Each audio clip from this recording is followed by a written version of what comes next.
We got chat ready. Got chat right here inside. Ellie, do you want to go out? Literally, I haven't even been live for 30 seconds. You want to go? You want to go out already? Oh, all right. Let me let her out.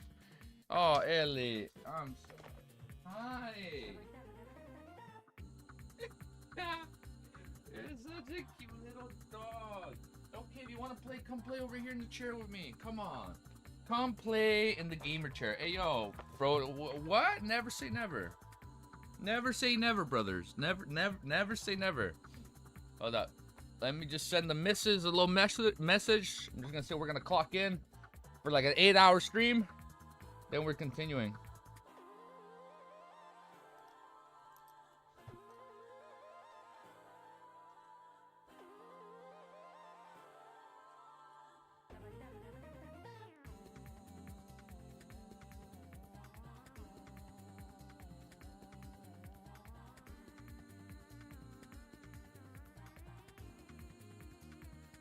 All right, we're good. All right. We're good. We're locked in. Ellie, you're gonna have to behave. You're gonna have to behave just like the good old days before you got all crazy with me. Hold up. Don't worry. I got her. Just chill. 15-hour stream. 8-hour stream. Are you guys ready? You will beat Wiz? How'd you know, brothers? How'd you know we were gonna beat him today? All right, hold up. He got to 26, right? He's like 12 chapters ahead. We'll catch up. Ellie, don't you dare lick my coffee. It's hot as shit. You're gonna get hurt. You are gonna get hurt. All right. Let me just move my coffee out the way because I'm actually scared that Ellie might like try and lick it, and that's way too hot for her. Just move this back. I'm gonna move my keyboard. Dude, I have no space on my keyboard. Oh my god, this is terrible. All right, let me do this. I'm gonna move all my books out the way. I'm gonna put this little music box thing right under it. Give it a little boost. He's at. Oh my god. Okay, he's ahead. He's ahead. He is ahead. Is he gonna stream today? Oh, Ellie, no. You're gonna lick it. I'm worried. Can I just hold you like this, like the good old days? Just take a nap right here. Wait, one sec. Let me just get my dog a little cozy. Here, here, here. It's okay. It's okay. She's on her She's on her period, so she's been a little moody with me. Do you guys remember when he used to read like 50 chapters a day? Those were the good old days, right? Those were the good old days. Wiz finished 627. All right, I got my pistachios ready.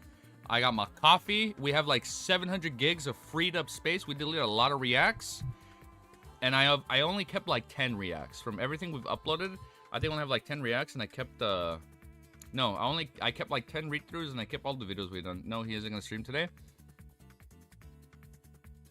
Oh, it was okay. I think we can do dual streaming.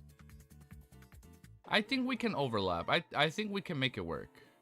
Hey, yo, Easy. Yo, what's up, dude? Are you guys ready? All right. No, I'm missing. Yeah, that's the only thing I feel bad about right now. Because I know right now when like the few times I am free during the day, I think it's also around the same time he streams. And yeah, but here we go. All right, let's get our timestamp ready. You guys ready for another beautiful, glorious day? More Lord of... We're not going to mess up our intro. More Lord of the Mysteries, Volume 3 Traveler, Chapter 614 is called Adventure Association. So if you like what you are going to see, make sure you...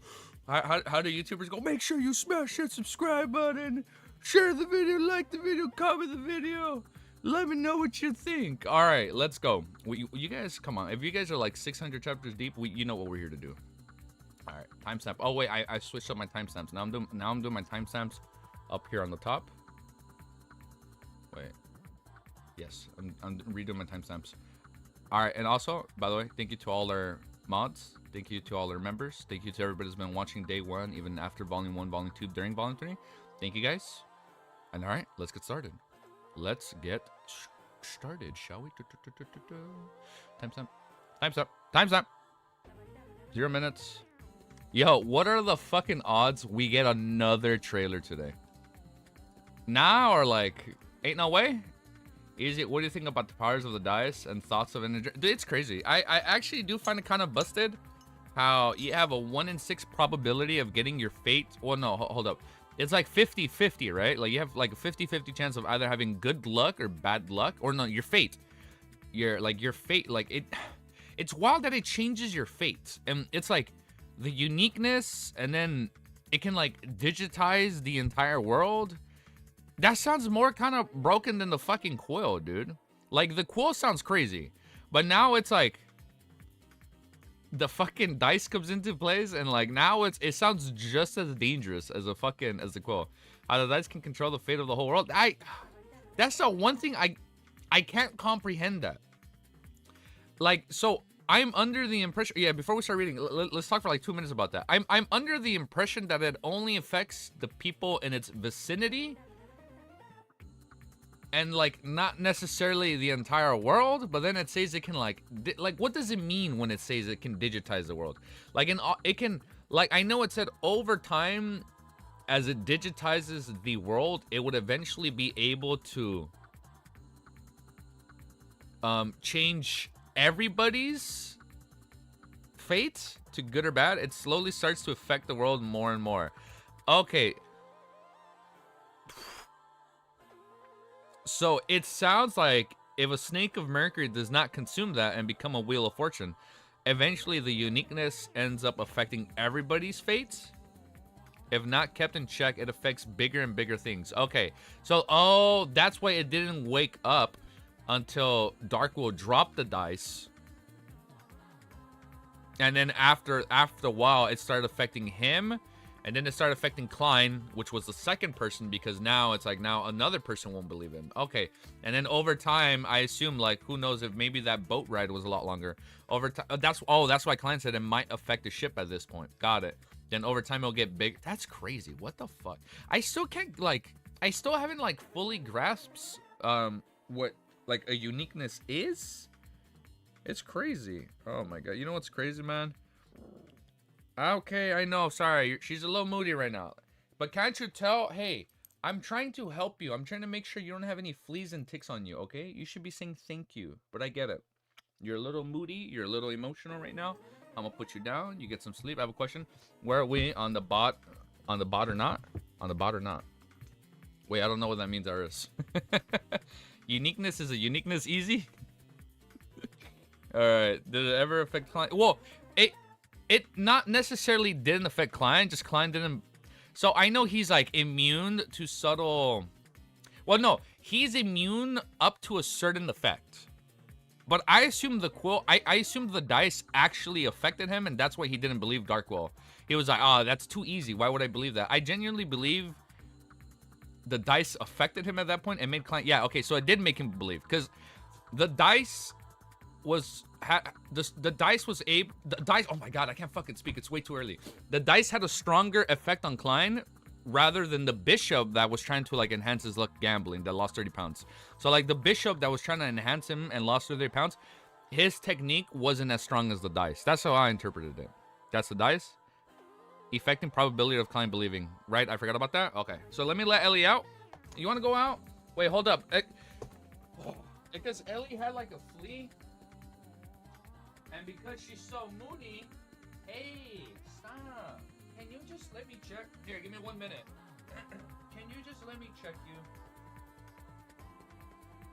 Okay, I just want to check you. I want to make sure you're okay. I want to make sure you're safe, because you're scratching yourself. I want to make sure you're good. Cool? Capiche? Capiche. This is a one good thing. Since she has white hair, it's pretty easy to spot like dirt or like just anything. Okay, I think you're good, Ellie. Check your butt and check your tail. Okay, you're good right now. Hey, when I'm done streaming, I'm gonna rinse down your tail, okay? Okay, I love you. Okay. Hey, I'm gonna go live now. You stay with me or you go out? What do you want to do?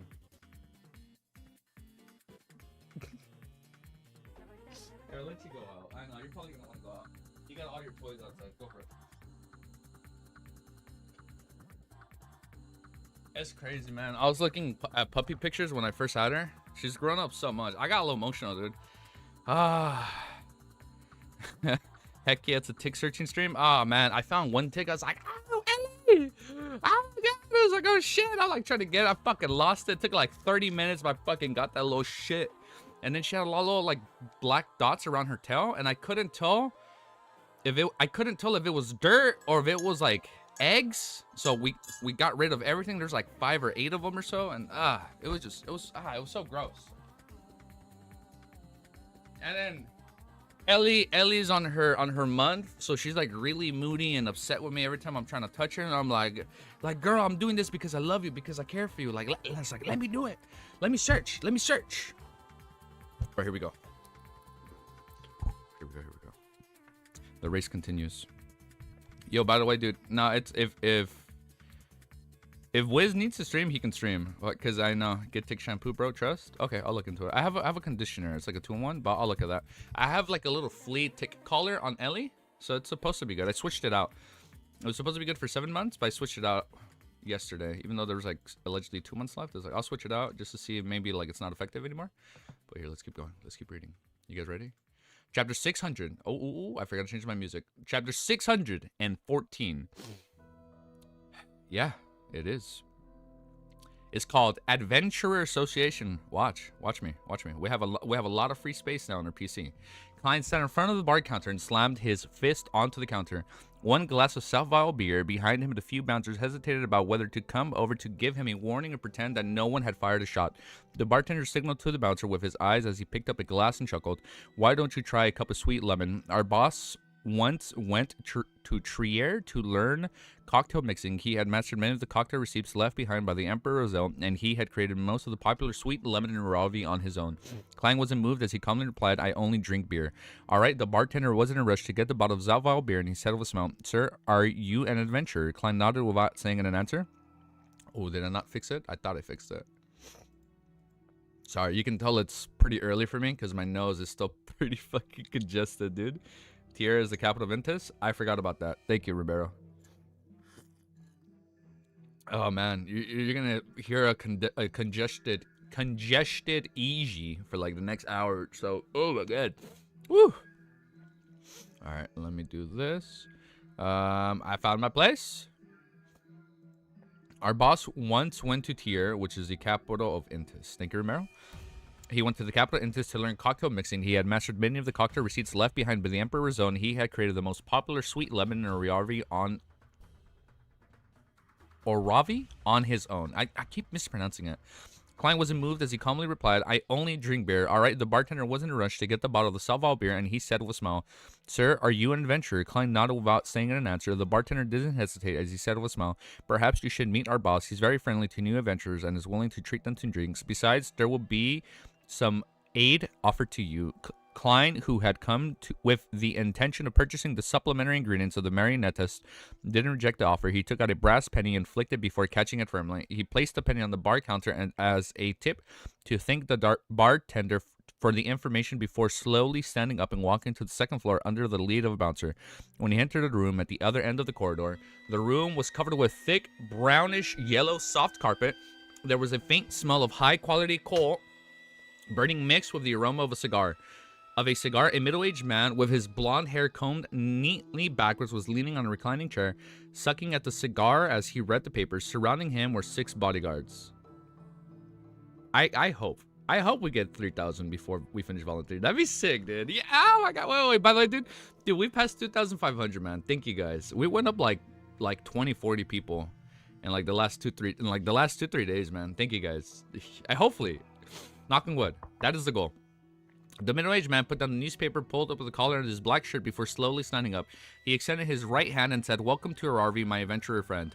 His blue eyes had a smile to them as if he looked rather sincere. Klein extended his right palm and smacked the palms with him without a word. He was waiting for a man to speak. The middle-aged man pointed to a sofa opposite of the reclining chair and chuckled. I'm the boss here, built Brando. I was once an adventurer with quite considerable strength. I've lived to this day and have earned quite a bit. He's very confident with his strength, thus daring to directly say, Klein didn't stand on ceremony and he sat down. He leaned his body slightly forward as he expressionlessly waited for Blitz to begin talking. Seeing no response for the adventurer, Blitz sat down again and sucked at his cigar before leisurely saying, To be honest, there's a motive behind me meeting with every new adventurer. He pointed to the sea map on the desk on the table. He said with a magnetic tone, "East from the Rochid Archipelago is where the sea gets progressively messier. The strength of the military and the church began to dwindle, to the point of them only being able to protect their own harbors." Thank you, thank you. The sea around here is a pirate playground, extremely disadvantageous to us adventurers.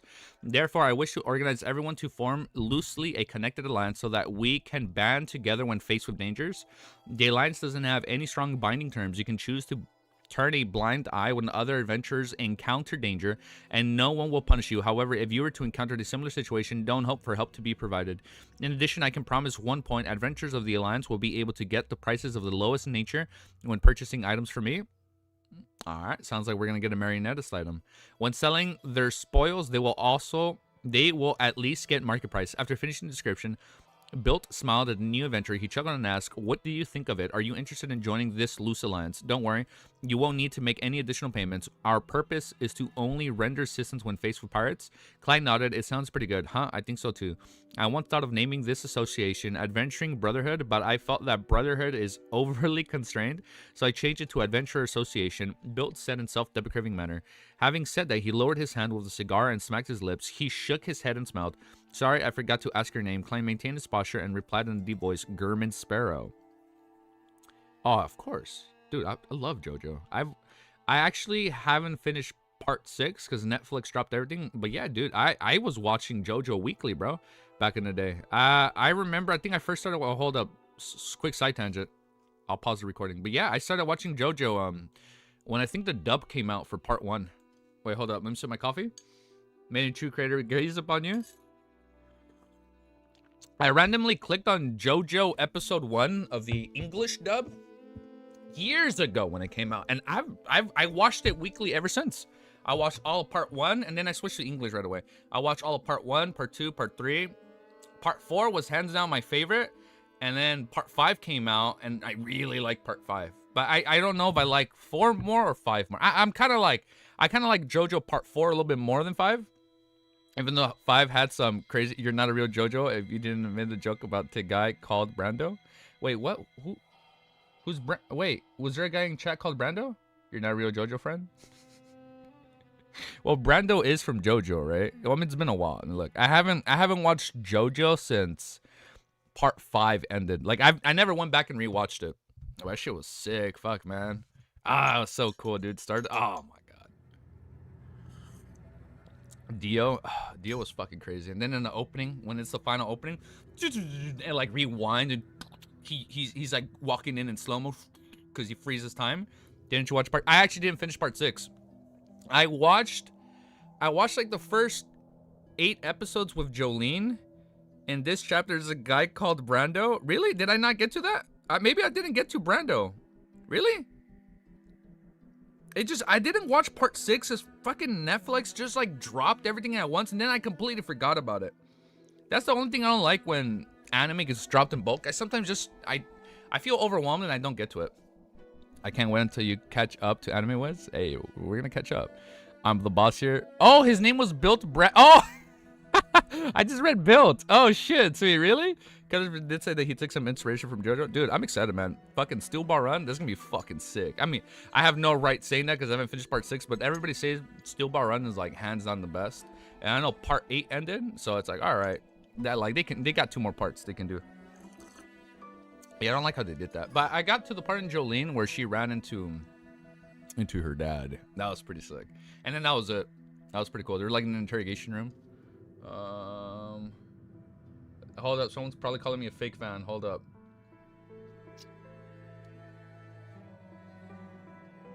Are you wearing a beanie in your hat? I'm wearing a brimless hat, brother. All right. Hey, yo. Quick shout out. I'm attending a HoloLive baseball game when we're at Anime Expo. We're going to leave Anime Expo a little bit early, and then we're going to go to the Dodger Stadium. It's going to be sick. It's going to be badass, bro. Oh, it's going to be sick. All right, now we can keep reading. We want part 7 reaction. Oh, fuck yeah, dude. It's a Yankee with no brim.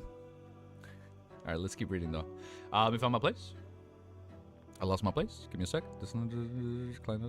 All right, we're after finishing description. Blitz smiled at the new adventurer. He chuckled and asked, "What do you think? Are you interested in joining this loose alliance? Don't worry, you won't need to make any additional payment. Our purpose is to only render assistance when faced with pirates." Klein nodded. It sounds pretty good, huh? I think so too. Oh wait, I read this. Sorry, I forgot to ask your name. It's German Sparrow. German Sparrow Bilt's eyelids jumped as he smiled, instantly stiff. The guards around him clearly tensed up as though they were facing a formidable enemy. Blitz rapidly composed himself and didn't verify whether he was the real German Sparrow or a cheat who had only passed off as German Sparrow. He chuckled and said, "Is there anything you wish to buy? I have quite a bit of good stuff over here. Sonia, golden spring water," Klein said with a calm expression, with inwardly feeling cautious. Here we go. "You better spread the Lord's name in Anime Con." Bro, I'm gonna be walking around with like a book that says Lord of Mysteries. I'm gonna be walking around like in a suit and tie, like, "Hi, can I take 2 minutes of your time?" Full clown makeup and everything. He didn't mention the Drago tree bark since there was a high chance of buying the ingredients at herb stores. Brando right here. Brando heaved a sigh of relief and smiled. "Easy, 30 pounds, 100 milliliters. Trust me, even if the head of the Sony Island, it would only be a few pounds cheaper than this price. Those barbarians from the Facek have sealed off the fountain source, so it's difficult for others to get any of it." Dio Klein had a rough idea of the price of the golden spring water, and he knew that 30 pounds from 100 milliliters was indeed rather cheap. After completing the deal, so this is a good association that he joined. After completing the deal, Biltz was just about to speak after some deliberation when he suddenly heard knocking. After receiving his permission, a bouncer entered and leaned over, whispered into his ear. Biltz's expression instantly sank and his entire person appeared abnormally cold. He suffused an indescribable killing intent. Indeed, he had quite impressive strength. If he wasn't a famous adventurer in the past, he was a famous pirate. He should be admitting with the beyond. And Klein looked at him as he calmly made an assessment. Bilt turned his head and said to Klein with some difficulty, "Mr. Sparrow, I have matters to attend to. We have drinks together. The opportunity arises." Yes, that sounds like a good idea. Okay, Klein slowly got up without any intention of involving himself in Blitz matter. Of course, this didn't mean that he wasn't curious, but curiosity was never something that he could change the way he did things. After leaving Sweet Lemon, Klein successfully returned to his inn. How far ahead? We're going to catch up in like an hour. City of Silver daytime, which was marked by frequent lighting. After Derek Burke finished an hour with Derek. After Derek Burke finished participating all the different beyond powers of the Solar High Priest, he followed to the edge of the training field and headed for the Twin Towers. After numerous tarot gatherings, he gradually gained an understanding of the pattern and roughly knew the frequency of the alternating lighting before he would be pulled above the gray fog by Mr. Full. And now was the final day? Because of this, he had to go to the library to read through the historical information involving before the tarot gathering.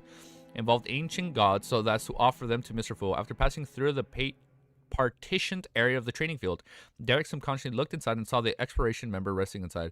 It was the exploration team leader by the 6-member council, Chief Colin Iliad.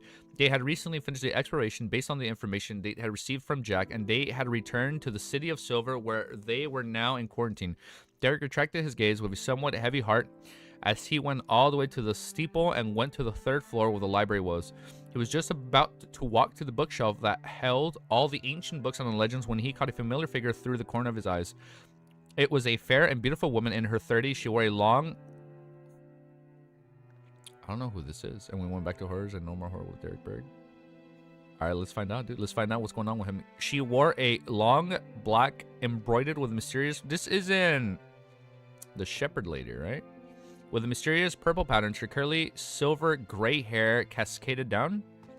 Maybe it's not her. She was none other than the elder of the 6-member council who... Oh, it is her. Who had been in prison for a prolonged period of time, Lovia Tiffany? I thought it was just... Her last name is Tiffany, so it's Lovia Tiffany. Elder Lovia Tiffany. She swept her faint gray eyes over Derek. Oh, this isn't good. Over as Derek felt his soul being penetrated, he couldn't help but stiffen for a second. "Greetings, Elder Lovia." He hurriedly lowered his head as he passed his hands to his chest. Lovia walked over and nodded gently. "I've been removed from quarantine." She turned and left. Oh, this is not good, dude. We're almost done with the chapter. She turned and left after calmly saying, as though she was making an announcement. Derek stood on the spot as layers of cold sweat swept from his back. Why has she been released? The 6-member council has already determined that she's alright, Derek thought as his nerves tensed up in an abnormal fashion. Monday afternoon, above the gray fog, Klein placed his elbows on an armrest as he crossed his fingers and watched as beam of crimson light lit up before receding into blurry figures. Then he heard Miss Justice Brisk's greeting. "Good afternoon, Mr. Fool." Alright, here we go. Next chapter. Let's fucking go. Copy. Yo, what's up? Yo, what's up? Thank you for everybody that's been tuning in, dude. Don't worry, lock in. I hope you guys are ready. I hope you guys are free for the next 8 hours. because we're doing it. We're doing 8 hours today and 10 hours tomorrow. And then I don't think we're streaming Friday. Maybe. I was planning to go to the theaters, but we'll see. I'm gonna go watch the new John Wick spin-off movie. What was it, Ballerina? Well, let's pace our new this. And I know it came out Friday. And there's nothing. Good afternoon, Mr. Fo. Terry Club time. New IC? There is nothing new IC. So if there isn't going to be anything new, it won't be dropping for another 9 hours, allegedly. So if there is a new trailer, we got to wait a few hours, correct? Correct. Okay. That's okay. We can wait. I can't believe I'm using my Magic the Gathering cards that I just purchased as a fucking little boost on my thing. It was misinformation, brother. We were bamboozled. All right, let's keep reading. Next chapter. Let me update this. 6:15. All right. Chapter 615 is called Grayish White Fog. Grayish White Fog? While Miss Justice was doing the greetings, her hermit cat Leah maintained her silence as she observed as she did before. She didn't involve herself in matters as though she was an outsider of this gathering. She watched as Miss Justice and Miss Magician conjured the result diary pages to pay off their previous debts. Then she carefully glanced at Mr. Foe without daring to look straight at him, yet she still wasn't able to see further through the special gray fog. Her dark purple eyes were only capable of seeing colors that were definitely conjured. While 3 pages of results diaries, Klein wasn't in a rush to read it like before. After all, he had already interacted and used a grade 0 sealed artifact and knew what a uniqueness of a Beyonder pathway looked like. He had even intimidated such a divine artifact. It's crazy that he was actually able to intimidate it. So he believed that regardless of Emperor Rizal's contents, there was nothing that he could be shocked that could shock him greatly. He is going to be shocked later on. He just doesn't know yet. Unless he was given a demoness blessing by the powerhouse with a unique ability and temporarily became a woman, Klein choked inwardly as he surveyed the long bronze table in interest. Is there fan art on this? Because I'm down to look at that. And Madame Hermit's curiosity is different from Miss Justice and companies. She pays great attention to the matters of Rizal's diary. Klein retracted his gaze and took note of the discovery. Then he casually read the yellowish-brown goatskin. April 22nd, we planned on entering to explore the abyss. No shot. And that's it. April 23rd, we follow a pitch-black ocean passed through the liquid-like fog, okay, and arrived at the mountain peak that resembled a monster. There's a mountain peak that resembles a monster. Behind it was endless black fog. Okay, hold up. We're getting more lore. It seems to blanket an entire continent. However, looking at the bottom of the peak makes it seem endless without limit. I had joked with Edwards that if I were to commit unaliving by jumping off the cliff, I might never fall to the ground, forever in a state of falling. That sounds worse than death. Upon seeing this, Klein nearly pricked up his brows. He couldn't believe that Rizal would dare to organize his own knights and sailors to explore the periphery of the region after seeing the abyss. Oh my god. We will do our best to remember this lore. Don't worry. This is so far the thing I find the most interesting. Like, what's the abyss, and like, is this really the bridge to like the Forsaken Lands? Like, I genuinely find this super interesting. But let's keep reading. Isn't he afraid of dying? Legend has it that it's a place that can corrupt everything, causing all life to perish. At this stage, Rizal definitely hadn't reached sequence 4, and he wasn't a demigod. He was at best sequence 5 or even lower, just like Klein. Wait, no, he's like Klein. If it were me, I definitely would have turned the butt around and reported it to the church. In that instant, Klein gained a deep understanding of the huge difference between him and Rizal. Fuck, yo, they're making Rizal a Giga Chad, bro. Dude, Rizal is a Giga Chad. Klein was like, you know what? Maybe I've been wrong on him. Maybe he's actually a badass. He's a little freaky, but he's actually a badass. In addition, Rizal's description of the abyss periphery had remained in Klein's of the mysterious stone doors of the Amon mausoleum. What the? Rizal's description of the abyss periphery had reminded Klein of the mysterious stone doors of Amon's mausoleum. Like the depiction, right? Like the black fog that was around it.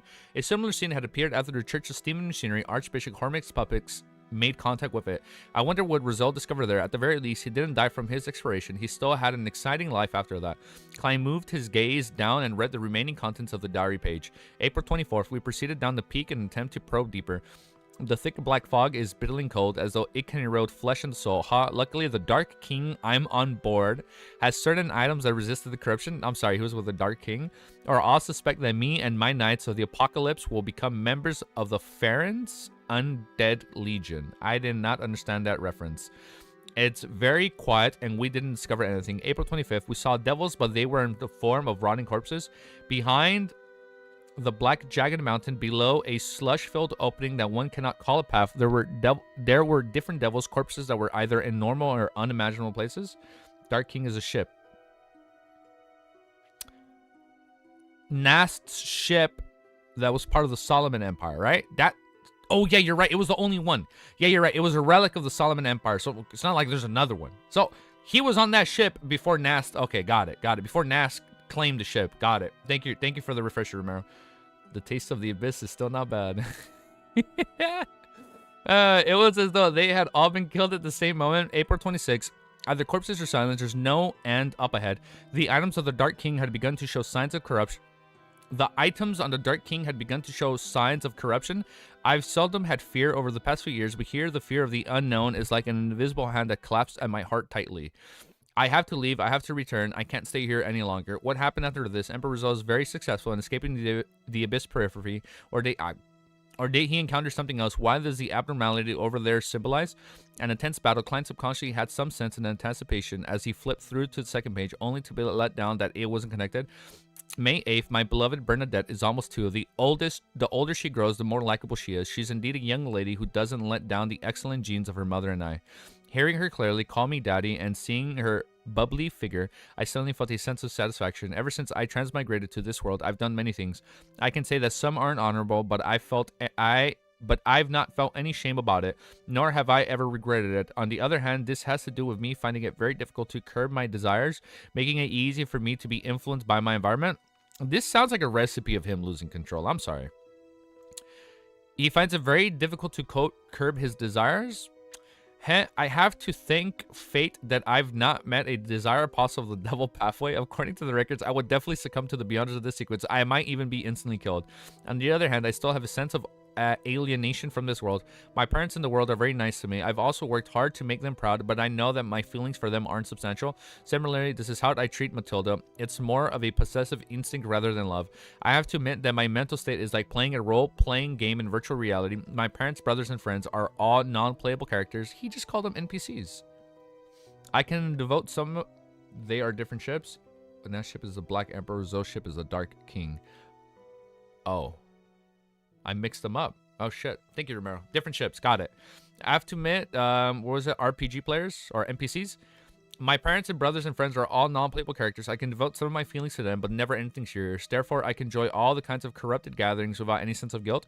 I can face people I know well in a cold, ruthless manner. It's just like when I play the Elder Scrolls. He's played Elder Scrolls. I wonder if he's waiting. I wonder if...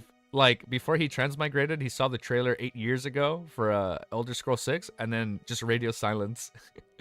I could slaughter an entire village just for chicken, but...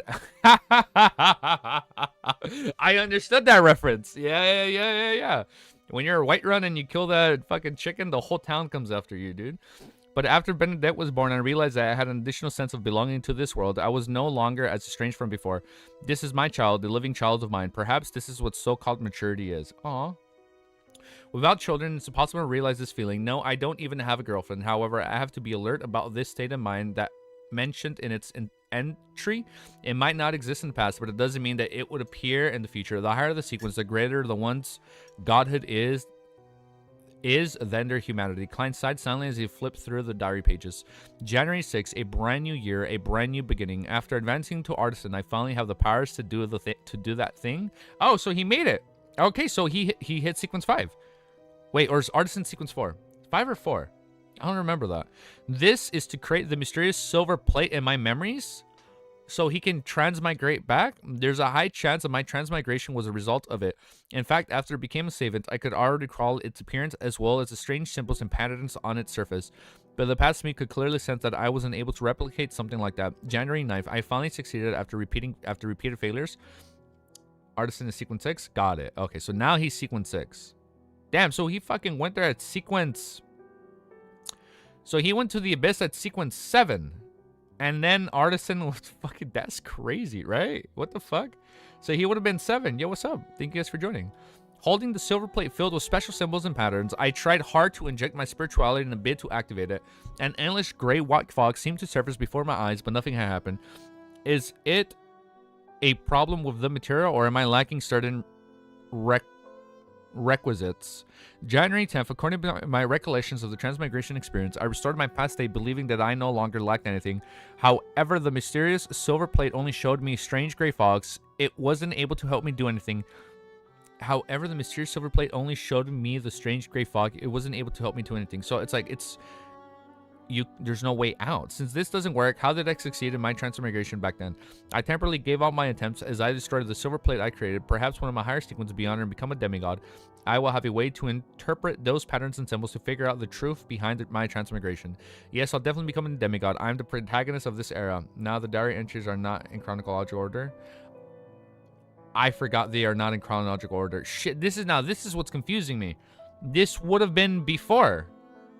So this would have been before, right? Because January, it's at the start of the year. Yes, I'll definitely become a demigod. I'm the I forget they're not. I guess when I've been reading result diary pages, I've been reading them as this has been the chronological story of Roselle. But yeah, it's true. Since you never know what you're gonna get, right? They can be from different dates. Got it. Sorry, I completely forgot about that. I don't know why I didn't piece that together. Grayish white fog. The Emperor saw an endless gray white fog. Wait, he saw a white fog, not a gray fog. What the fuck? Grayish white fog. The Emperor saw an endless grayish white fog after replicating the mysterious silver plate from Earth. Client's eyes suddenly shrank when he read the diary entry. There happened to be an immutable endless gray fog beneath his feet. Could it be that our transmigrations have to do with this mysterious space? But why is the Emperor unable to enter, but I can? We don't know if he said that yet. Maybe... Never mind. According to the Emperor's diary entries of the last few stages of his life, he definitely didn't crack the mystery of the silver plate. Otherwise, he wouldn't have not thought of this place when he was in the moment of great despair and mania. He wouldn't have not used this place as his crutch. Klein raised his head as his gaze landed outside the ancient palace. He recalled that deep in mysterious space, there was a staircase of light that seemed to lead to heaven. So that's what he's seeing. The grayish white fog? It seemed to correspond to his sequence. The staircase appeared to be built for giants, and its destination was the gray fog, which seemed to support something stowed in midair. The secret of transmigration lies there. Grayish fog. Oh, it's this. Oh, okay, I thought grayish white fog implied that there's like a higher, like a fog, you know? Okay, I thought like the grayish white fog would be something you see when he like goes up the steps. Okay, never mind. So it's the same description. He just saw the gray white fog. He just didn't know what it was. Okay. So that implies he never went above the Great Fog. Okay, Roselle never went above it. He just saw it when he replicated the mirror. Got it. He recalled that deep in mysterious space, there were staircases of light that led to heaven and seemed to be corresponding to his sequence. The staircase appeared to be built for giants, and its destination was the Great Fog, which seemed to support something that stood in midair. The secret of our transmigration lies there. Klein made the diary pages in his hand vanish before he leaned back into his chair and said with a normal tone, "You may begin." Derek originally wished to bring forward his request to purchase the Sequence 6 potion formula after Solar High Priest, but Elder Lovia release made him temporarily abandon his plans. Damn. He couldn't wait to mention everything that had happened, wishing to obtain the necessary guidance. Considering how this was still the transaction segment, he held back his desire as he waited in silence. There's something on Little Sun's mind. Something unexpected happened in City Silver. Audrey thought retracted her gaze and similarly didn't request to purchase anything. At this moment, Olga surveyed the area and voiced out, "I need the potion formula of Ocean Songster." Indeed, he's already at Sequence 6, a Wind Blessed. Isn't he someone from the Church of Storms? Why is he looking for the Ocean Songster potion formula elsewhere? Obtaining it internationally from the Church is a lot easier. He has secrets he wishes to keep from the Church of Storms. Or was he just pretending to be someone from the Church of Storms? Katlia instantly had many theories as she gently took. Damn, she is smart. I can help you take note. Upon noticing the hermit's response, Alder answers, "Ma'am, is there anything you need? I can search for the clues ahead of time so as to trade for the potion formula." Oh, this is an author note. It's a meme involving Dark Souls 3. I've actually never beat Dark Souls 3. Shockingly. A meme involving Dark Souls 3, Farron's Undead Legion, also known as the Abyss Watchers, who were corrupted by the Abyss. Oh, I didn't know that. Okay. Yeah, I never beat 3. I should go back and play it. What are your thoughts on how Roselle... Wait. I saw people added me before, too. Roselle could only see the grayish fog, but Klein can enter it. That hinted at that. Inhale the gray white fog. Easy in the fog hierarchy. Nah, he was just vaping. No fog needed. What are your thoughts on how Roselle and Klein viewed their transmigration? It's confusing. So, wait, let me read it one more time, remember, just so I don't missay it. What are your thoughts on how Roselle and Klein viewed their transmigration? How Roselle saw the world as a game until he had his first shot. It's crazy. So it's like, From the very beginning, Roselle just viewed like, I've been sent to a video game. He's like, it's like Sword Art Online, bro. Or it's like, it's Log Horizon. It's just a video game. I can escape. But once he had a child, now he's like, okay, hold up. I should take this a little bit more serious. But then it's different because for Klein, the second he entered, he knew like, okay, I know they're not. I know Benson and Melissa aren't my siblings, but because I have memories of them, I have some form of like bonding attraction towards them, right? But it's like Rosal, Rosal was clearly 180 from him. Like he had no problem like partaking in his desires. That is so wild, dude. Did you pass? Did I pass what? I passed? Yo, congrats, Misty. Yo, what's up, dude? It's coming out, dude. I know June 28th is around the corner. It is around the corner. Are you guys ready though? Next chapter. 616 is called Silver Lining. Silver Lining Playbook. It is a damn good movie. If you guys haven't watched Silver Lining Playbook, go out and watch it right now. All right, timestamp. This music should not fit. I'm gonna put the volume up. No, we're not gonna play the White Lady. Hold up. Let's just skip it. I really hope you guys aren't getting tired of music from Expedition 33. I just really like the game, and the music has been. I listen to the music like religiously now, off stream and on stream. All right, timestamp. Why do I have a hair in my mouth? Yeah. Is that my like attempt at a beard? Or my attempt at a mustache? Rosal is basically a typical isekai protagonist, and Klein is a mature adult. He is a connoisseur. Is it a confirmed date? Those who have expertise spree, not getting tired of it anytime soon. Thank you, Lurking. Hell yeah, me too, dude. Easily, bro. I think it's one of my 9x9s. Like, if I were to make, like, a 9x9 for video games, Expedition is definitely on there. Like, it's like, that's a game you only play, like, every 5-10 years, man. It's crazy. It's, like, one of those, like, generational games, like, on the console. It's like, fuck, man. And, like, my thing froze. Hold up. My thing froze. Hold up. Give me a second. Fuck. No, okay, we're good. Okay, it froze for a sec, but now we're good. We're good. We're back. So I'm going to lower the volume for you guys to right here. 75%. Other Ring is my peak game. Yeah, that was a fucking good game. That's another game that's on the 9x9. Or maybe, I don't know. I'm very conflicted between Elden Ring and Bloodborne. Like, I know Elden Ring has more content, more stuff, more lore. Like, more everything. But Bloodborne just hit so hard back then. So it's like, I'm always stuck between the two. But both are great, man. All right, chapter 616. Let's update this and let's keep reading. Chapter 616 is called Silver Lining. What do I need? Katlia suddenly chuckled, having sensed that the hanged man was probing her with a very ordinary question. Any needs meant clues. Ignoring the fact that I've already obtained the potion formula for sequence 4 Mysticologists of the Mystery Power Pathway, and accumulating points for one of the main sequence 4 Mystiology. I think we've had that before. I think we've had that reveal before. Bloodborne remastered. I wish, man. I don't think we're gonna get it, man. It's GG. Unless it's like a fucking PS6 launch title, I don't think we're gonna get it, man. I gave up. I have no lack of corresponding resources, channels, and for me, and for more than once, Katlia had another thought as she recalled the Sea God Scepter, which Mr. Fool wielded. She then smiled and said, I need a mystical item at the demigod level, the kind with acceptable side effects. At that instant, Olger nearly retorted at asking her not to crack a joke. Even in the Church of Storms, one wasn't necessarily capable of obtaining similar items for years, much less a Beyonder who was obviously only a mid-sequence Beyonder. If I had an item at a demigod level without any real negative side effects, why would I keep it for my own use? Olger knew that the hermit was using mockery in response to his attempt at stunning her own, but he wasn't as irascible as his peers. He slowly took a deep breath and said, I'll keep an eye out, but ma'am, you should know very well that just an effective clue towards such an item might be enough to cover the cost of the Ocean Songster's potion formula. Very staid, not easy angered, this is very different from the usual style of the Church of Storms. Was the conclusion of my first observation wrong? He's only disguising himself as a priest of the storms? No, I can't think of it that way. This might also be because he doesn't dare to flare up Mr. Foon's watch, or perhaps he's just an odd one out of the Church of Storms. There might not be many, but it's extremely rare. Katlia wasn't greedy. She didn't sound him out a second time as she nodded. I know. At the conversation between the two came to an end, no one made any requests during the transaction segment. A number of members already had the means to obtain whatever they needed, so there was no need to make any requests for purchases.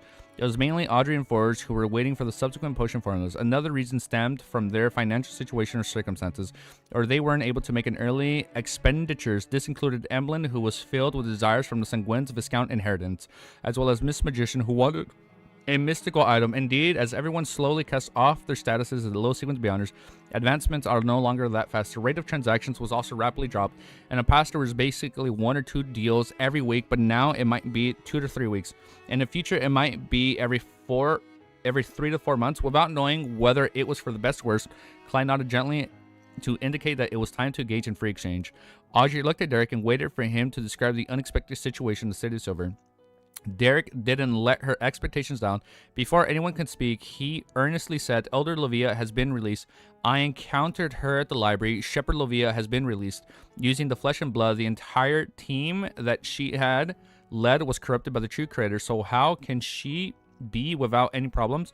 Was the 6-member council thinking Klein originally wanted to say something along the lines, if there's nothing wrong with Lovia, I'll chop off my head and gift it to the true creator to be kicked like a ball.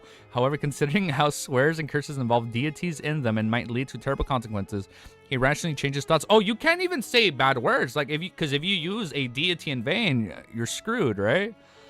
Of course, I don't have to be that careful with me above the Great Fog, he said inwardly. Elder Livia has been released. That shepherd. Audrey quickly recalled what the name meant. Back then, Little Sun had used Blasphemy Amon's possession, and Mr. Fools helped to expose the fact that the entire exploration team had been corrupted by the true creator. As for them, it was led by Lovia. Her job as a shepherd happened to correspond to the secret supplicants' pathways of the true creator. Yes, Derek nodded earnestly as he looked towards the hangman. Ain't no way they just let her go like that. Maybe they're purposely letting her go so she can slip up when they're monitoring her. Catlia has a sequence 4 formula. If she advances to the Terror Club, we'll have a demigod. I didn't process that. So, but she hasn't drank it yet. No. Everyone should just pray to the true creator. Amen. Augur thought for a moment before asking, has your chief returned to the City of Silver? Why would Mr. Hangman suddenly ask about this? Alright, to release such an important figure, it's impossible for the other elders of the 6-member councils wouldn't wait for the chief's return. If the chief has yet to return and they had decided this without his consent, it goes to show that the situation is even more terrible than the one can imagine. It was so terrible that he couldn't even wait for his return. If the chief had already returned, to the reason for releasing Elder Lovia has a high sequence chance to do it with the outcome of exploration. This is because, according to Little Sun, this is the only exploration in recent times for the City of Silver. Sigh, why didn't I think of this? Audrey, you're still lacking in experience. Audrey reflected and consulted herself in thought. Yes, not that long ago, Derek was surprised by Mr. Hangman's accurate guesses. At this moment, Forrest, who had been listening quietly, combined with what she knew from before and suddenly had an idea. Mr. Sun, could this be the situation? Your chief led the exploration team and that little boy, Jack, to seek out a path that leads to the outside world, but they realized that the power of the true creator is required. This isn't a lie I'm fabricating, but an inference of facts. An inference of the facts? An inference of the facts. You're inferring facts. But an inference of the facts. The father of that boy Jack belonged to the Aurora Order, and they were seeking the holy residence of the true creator before arriving where you are. Therefore, for the entire City of Silver, your chief decided to release Shepherd Lovia after returning. If that's really the case, Mr. Sun would be in grave danger. Audrey said in a worry. Forced words sank Derek's heart. He's like, oh shit. At this moment, Alger shook his head. No, I have the exact opposite belief. Miss Magician's inference is identical to my theory, but I believe this would make it safer for the Sun. Why? Oh, he literally says, why? Derek's heart clamped down as he asked. Isn't that simple? Balance. Klein scoffed inwardly. The danger of the true creators is noticeable by any sentient creature with eyes in her brain. Your chief will definitely not put all his chips on him. He'll definitely need to force that counterbalance on the true creator. As for you, the one who exposes their ploy, you were possessed by Blasphemy Amon. You might represent another possibility. The more Lovia and company wish to harm you, the more the chief and the other elders will protect you. This way, okay, so now he's gonna have everybody on his back. But now he's like, he has too much eyes on him. This way, they would turn a blind eye to whatever suspicions aspects you didn't manage to erase. Oliver explained simply, this ends up being a silver lining. Forrest was stunned. Mr. Hangman makes a lot of sense when it comes to analyzing matters and situations. I'm still far from matching him. Audrey felt somewhat depressed. She even thought of puffing her cheeks, but she immediately realized that it wasn't an elegant act. All she could do was keep those thoughts to herself. For the rest of the members, Emlyn, who didn't know much about Luvia, had a hard time keeping up. However, he knew about Jack and the repeated cycles, so he was barely able to understand the discussion. In order to break out of the City of Silver's conundrum, they released a danger that had the true creator involved. Emlyn inwardly made a guess. Compared to him, Katlia couldn't understand a word. She felt as though she was from a completely different world compared to the other members. I actually have a feeling of admiration despite my incomprehension of what they said. Even though I don't get them, I respect it. The last time I had a feeling like this was several years ago. Back then, I was still very weak. There were some inklings in the previous tarot gatherings, especially so when it involves the City of Silver, but never has been as serious as this time. Also, why are they discussing the true creator and the blasphemer Amon so naturally? It should be the blasphemer Amon I know of. There's only mid-sequence to be honest. What have they actually done in the past? Leah's confidence as their powerhouse suffered a setback at that very moment. She's like, shit, man. Maybe I shouldn't disrespect these mid-sequence be-honors, dude. After hearing Mr. Hangman's analysis, Derek first heaved a sigh of relief before asking with tense nerves, could this result in our City of Silver being destroyed by the fallen creator? He originally wished that Mr. Hangman could provide him with an answer that could relieve him, but he ended up hearing the man say in a deep voice, the possibility can't be ruled out. Then what should I do? Derek earnestly sought advice. Under the situation of not understanding what your chief and the other elders of the 6-member council are up to, I cannot provide you with any suggestions, but I don't think you need to be in such a panic. Alger raised his head and glanced at Mr. Fool, who was silently looking at the members from the end of the long bronze table. Oh, here, we're almost done with the chapter. Tracing her gaze, Derek subconsciously looked over and saw Mr. Fool, whose extremely blurry figure was covered in the gray fog. He instantly felt a sense of serenity as he couldn't help but recall the holy and powerful angel. Although I foiled several of the true creator's ploys, I'll definitely not last a second if I were to really clash with him. The situation will devolve into the Fool coming to his doorsteps, but the true creator finding the Fool completely lacking. Klein maintained his casual listening state without saying a word or showing any expression. Derek retracted his gaze and said to Alger, Mr. Hangman, thank you for your help. I will try to figure out what Chief and the others are planning. With the matter coming to an end, Katlia deliberated before saying, was the blasphemer Amon you were talking about before referring to the ancestor of the Amon family in the 4th Epoch's Tudor Empire, the son of the creator. Son of the creator. Audrey was stunned by what Ma'am Hermit said. She instinctively turned her head to the end of the long bronze table and discovered that Mr. Fool sitting there calmly, as though he was tactfully confirming Amon's other identity.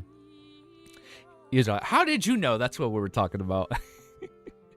Alright, hold on. Before we read next chapter, wait, what did Romero say? Basically, the believer's son Basically, they believe Sun represents a hidden existence and Lovia represents the true creator. They are keeping both options open by allowing them both freedom to a certain extent. Got it. So if you allow both of them for a certain if you both allow them freedom for a certain extent, you can weigh the pros and cons. Okay. All right. Next chapter. You guys ready? Let's keep reading. All right. So they're giving them both a set amount of freedom for like moderating and like right for like all that. All right. We got it. I think I got it. Okay. 35. 10. Copy paste. Sip my coffee before it gets cold. Wait, hold up. Let me just take off my sweater. It got a little hot. Hold up.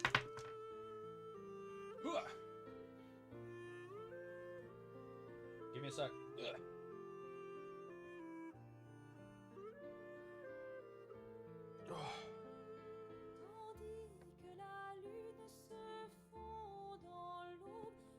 That's the sweater I bought when I was in Japan. Sorry.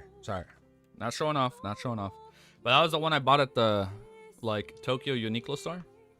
I'm like, hell yeah, let's fucking buy. I was shopping like a madman over there. It's crazy how cheap all the clothes was over there. Like everything was like, it's crazy how like everything was so affordable over there, man. It's so unfair, man. It's crazy. They are watching them, but they are not questioning them. They're just observing. Okay. Admiral, do you want to have a child with me? Maybe. Maybe not right now. We'll wait. We'll give her time. I love her, though. I love her. She's a good character. But I'm down. Sign me up. I will marry you, and I will treat you out to a beautiful dinner. All right, chapter 617. Sorry, burp. They've been ignored by the creator for so long, they can't waste the attention they're getting from the true creator on foot. All right, let's update this bad boy. Look, we're like right on his tail, man. We're right on his tail. All right, next chapter. Chapter 617. Let me make sure I have everything updated. Yes. It's called The Mysterious... We're getting Adam? The mysterious Adam, the son of the creator. Olga was stunned by the hermit's description, as he couldn't help but twitch his brows. However, he didn't directly inquire further because this could very likely expose certain matters. Besides, he was very confident that there would be other members asking. The son of the creator, Force asked with piqued interest.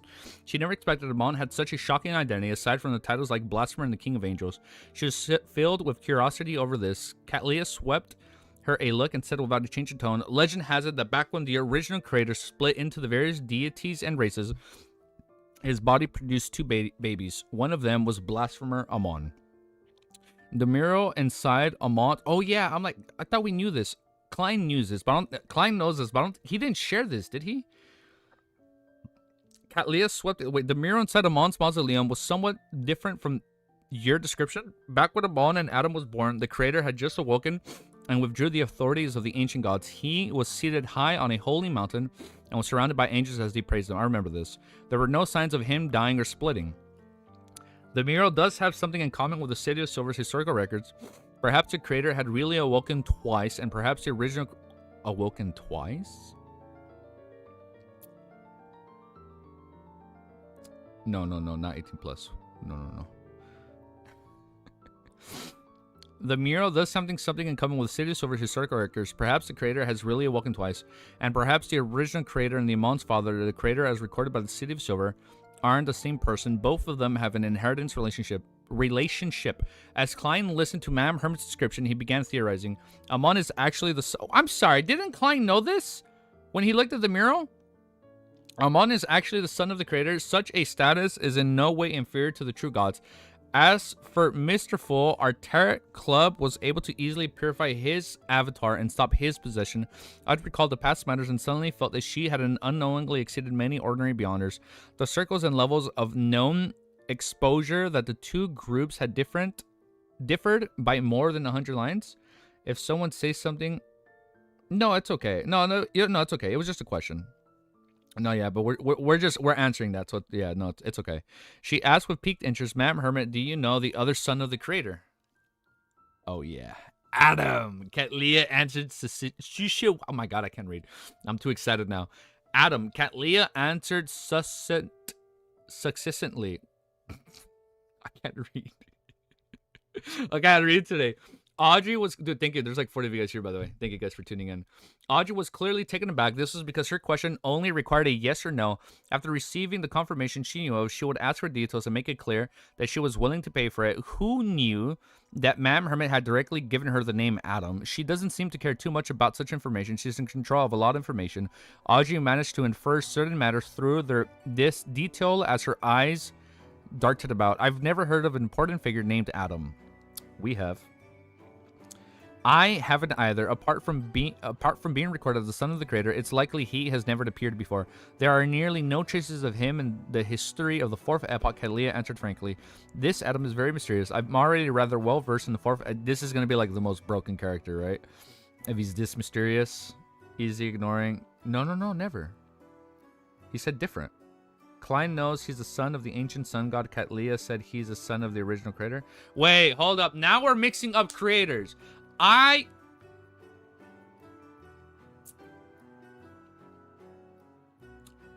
There's like... Okay, hold up. We need a refresher. You have the omnipotent, omniscient god, which was the ancient sun god. That's who we were under the assumption was the father of Amon, Adam, in the mural depiction in volume 2. So now it's not him. So now it's like the original creator. Like the original creator. Creator, make the... So, creator, maker, and then there's... Okay. It's in chronological way. Original creator first, then ancient sun god, then true creator. Okay, so now we're... Okay, so we're not talking about this little schmuck named True Creator. We're not talking about him. We're not talking about the True Creator. So, Volume 2, they revealed it was the ancient sun god, the omniscient, omnipotent. He was the father of... Oh. Wait. So he was the son... So it was inferred he was a dad. So now the dad is the original creator from the creation of myth, right? It's just a rumor. This is fact. This is fact for me. Katlia knows some shit we don't know about. Now Klein, his whole world has been turned upside down, just like in that trailer we saw yesterday. When the world gets... Fuck you. I know who he is. I know who he is. I fucking know who he is. Let me sip my coffee. You ready? Wait, maybe this isn't going to piece together. I don't know how this is going to work together. Okay.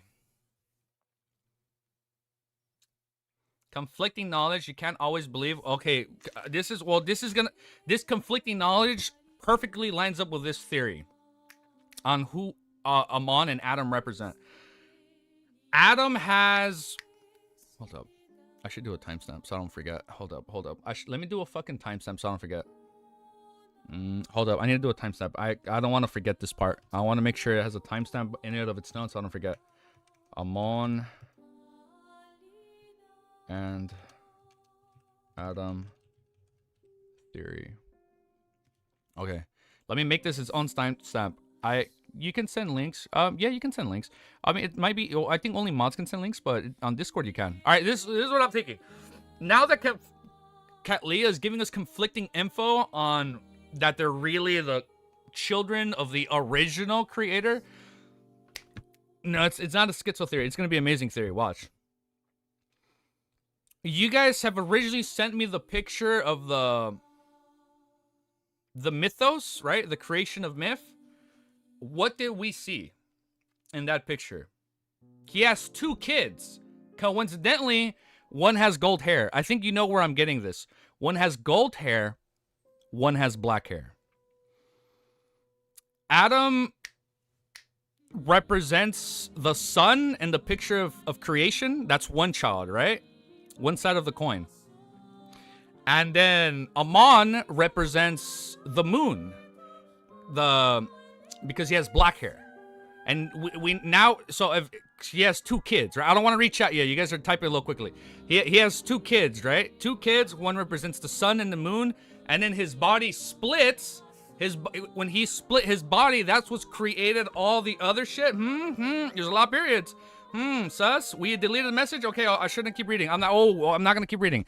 That's, okay, maybe that's what it is. Bro is about to burn himself. Stop it. No, never.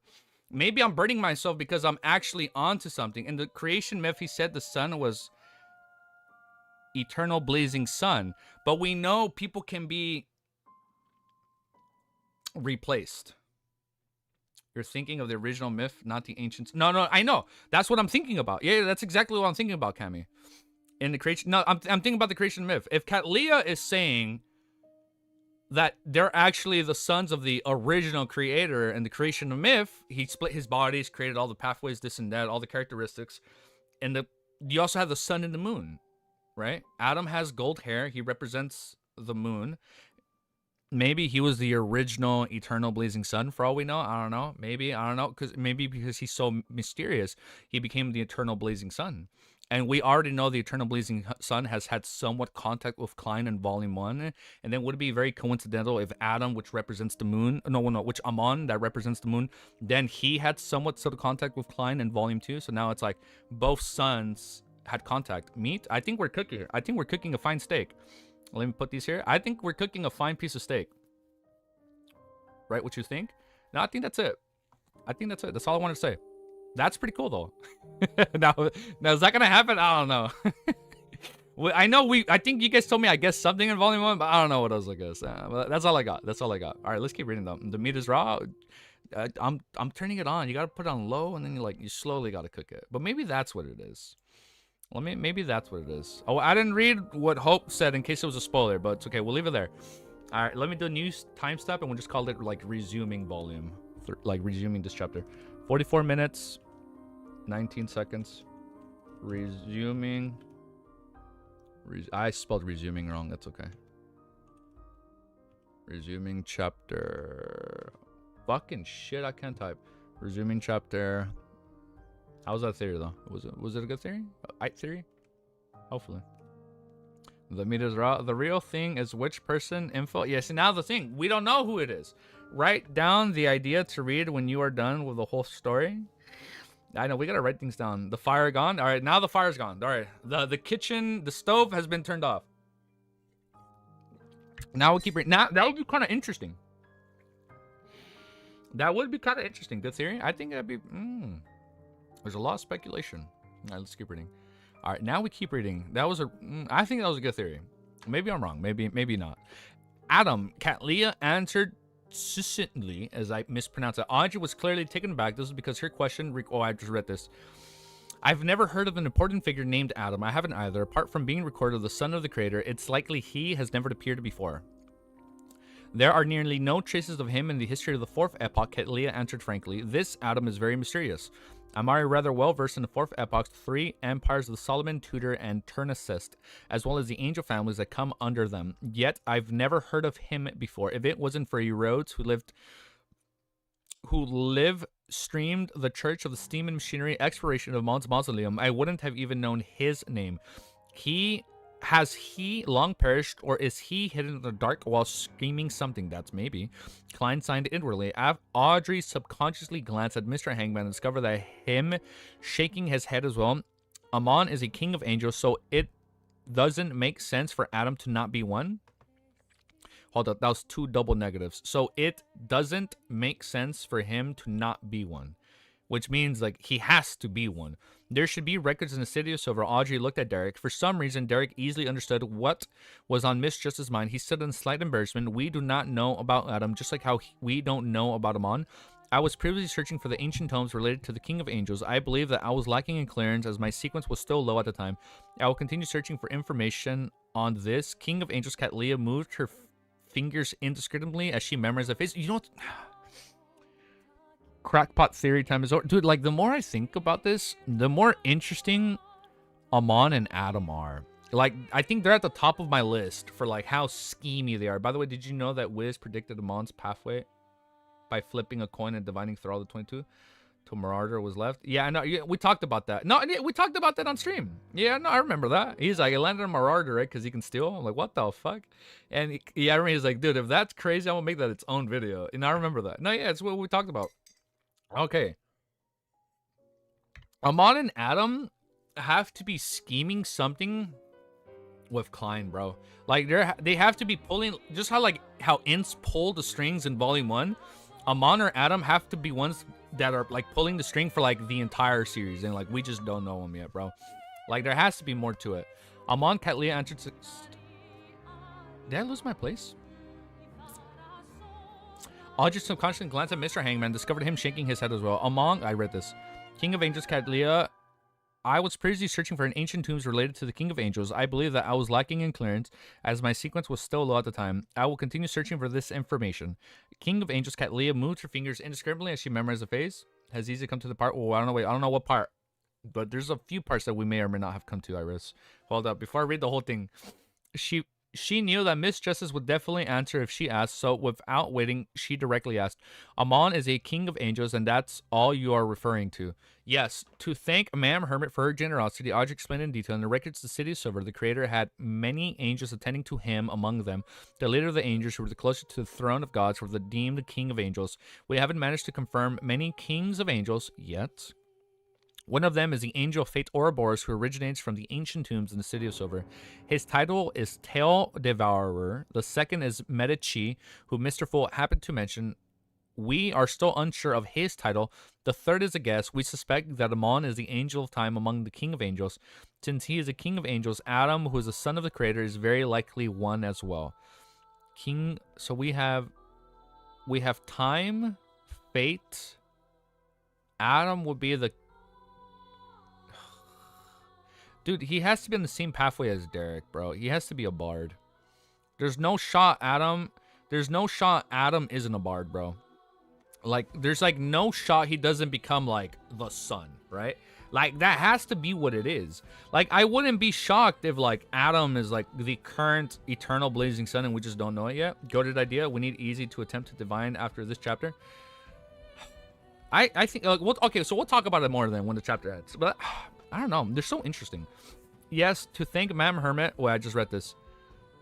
Who is a son of the creator is very likely one as well. Haven't managed to confirm many. I don't know the term King of Angels, but you have already grasped half of them. That's not many. None of your sequences are higher than mine. Katlia nearly became speechless. Only at this point did Emlyn really understand the meaning behind the King of Angels. He decided to use the names to seek out the traces of the King of Angels via the secret historical records that the Sanguine had under control after he returned to the real world. Katlia fell silent for 2 seconds before saying, Mr. Sun, you were once possessed by Amon. Yes, it was his avatar. Derek answered honestly. However, he was purified by Mr. Fool and I wasn't injured at all. Purified by... She's like, what the fuck? Purified by Mr. Fool. Like, that fool? Katlia couldn't hold back the urge to look at the end of the long brown sable. She originally imagined that she had a general idea of Mr. Fool's state, believing that he was still in a state of reawakening and was unable to use much of his powers. This was why he sought the identity of the sea god and obtained the scepter. However, the present situation shook the foundations of her speculation. She felt that Mr. Fool was like an iceberg. Is there a Lord of Mysteries iceberg? Like, is there a video like LOTM iceberg? We should make one. I think that'd be fun. What was hidden beneath the surface was even more terrifying and unfathomable.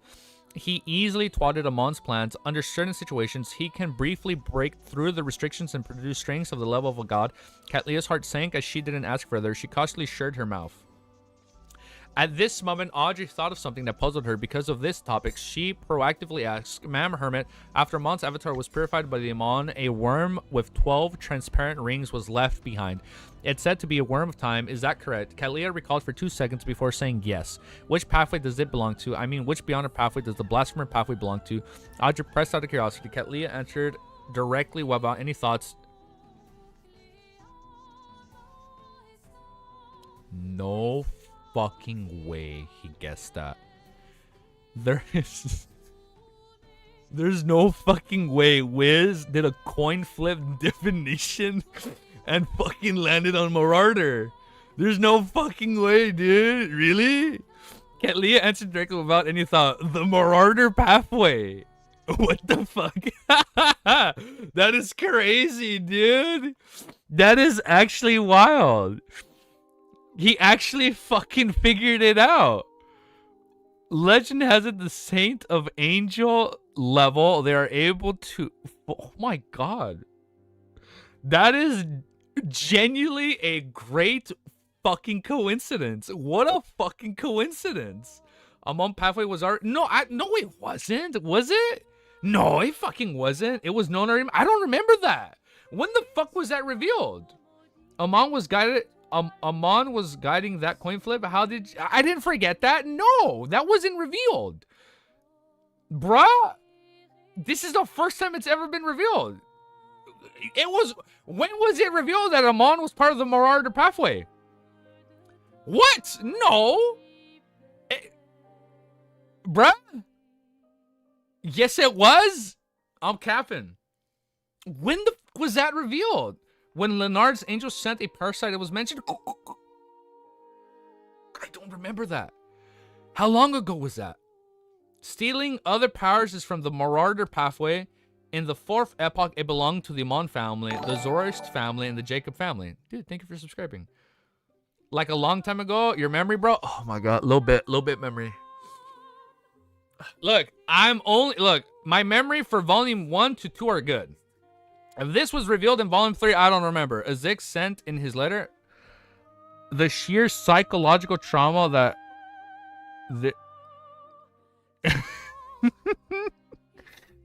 dude, I don't remember this. If Amon could do it, so could the angel or something like that. Dude, okay, look. Last stream, no fucking shot that was left. No, it wasn't, really? That was pure engagement, guys. Sorry. Did the engagement bait work? No, fucking... Oh, okay, I can't lie to the guy. I genuinely forgot that. But I genuinely fucking forgot that, bro. I genuinely forgot that. Mara pathway ass to the higher sequence. Wait, I didn't read what Goff said, just in case.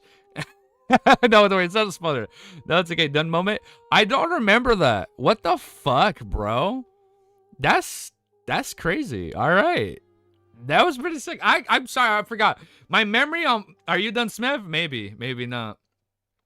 The entire Tinder thing was about that. Marauder Pathway is trash and low sequences. It only gets better after. Okay, so it only gets better at high sequence. All right, that's not a spoiler. It's not a spoiler.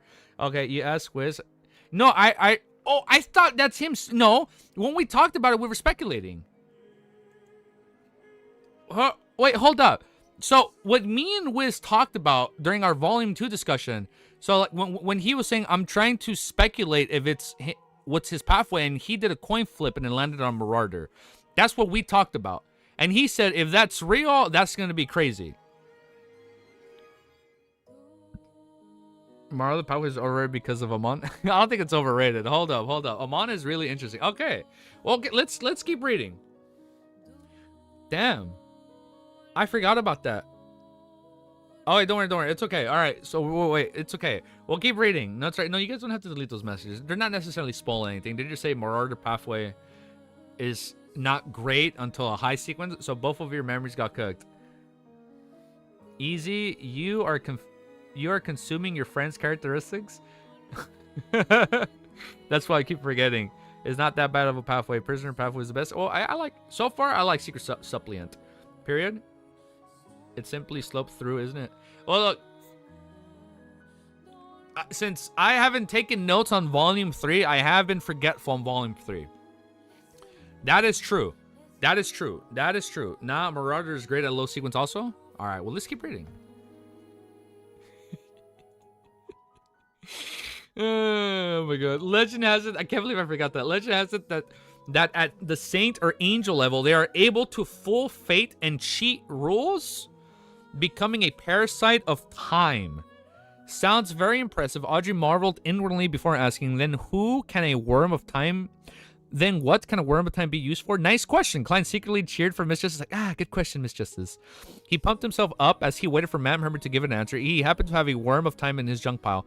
It's a material which rich spirituality and yuke effects. It can be used in a particular ritual or be used to create high-level charms.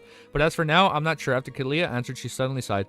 She recalled the nightmare of being constantly pursued by the knowledge, as well as the massive amount of information that could seemingly burst her brains.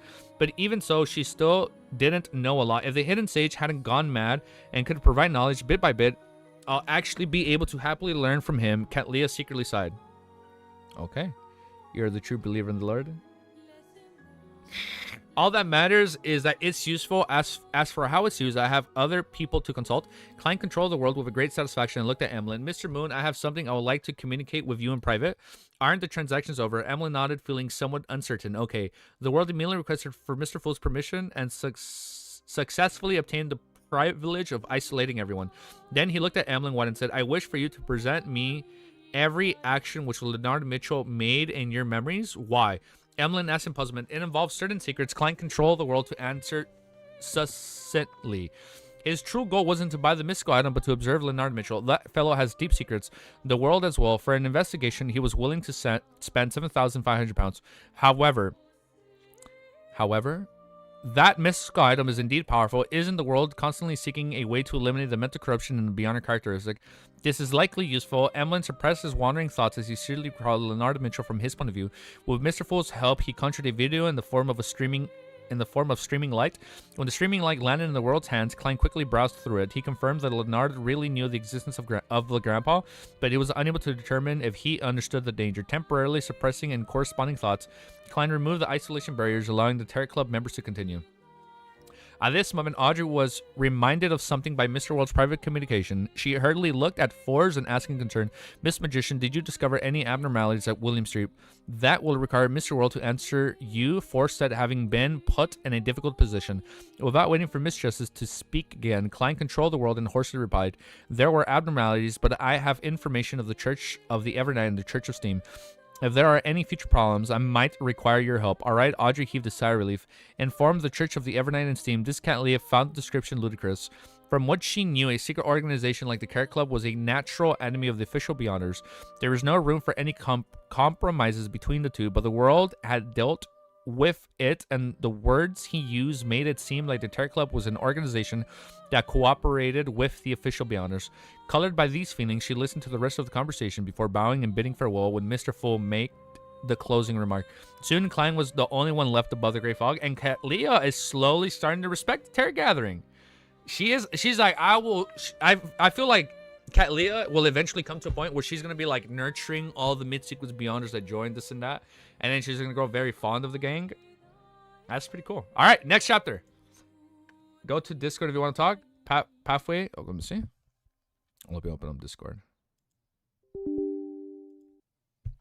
You're a true believer. Why is my Discord acting up? Why is my Discord just black? Wait, we have a problem. Oh no. Hold up. It's not opening. We have a problem. It's not loading. This is all I'm getting. Let me close it one more time. Hold up. What a coincidence. Oh, not you? Oh.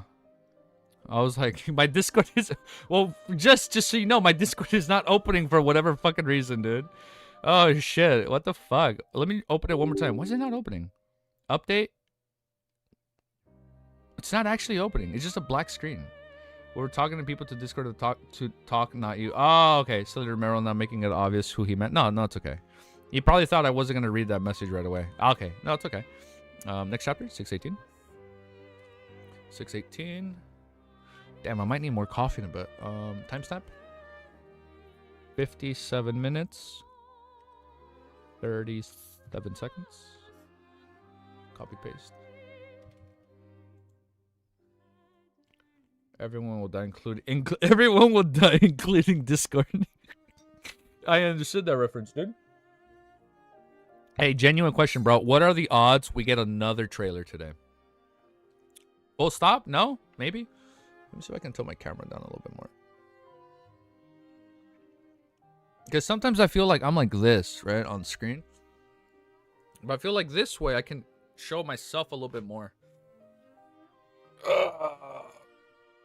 50-50 odds, bet.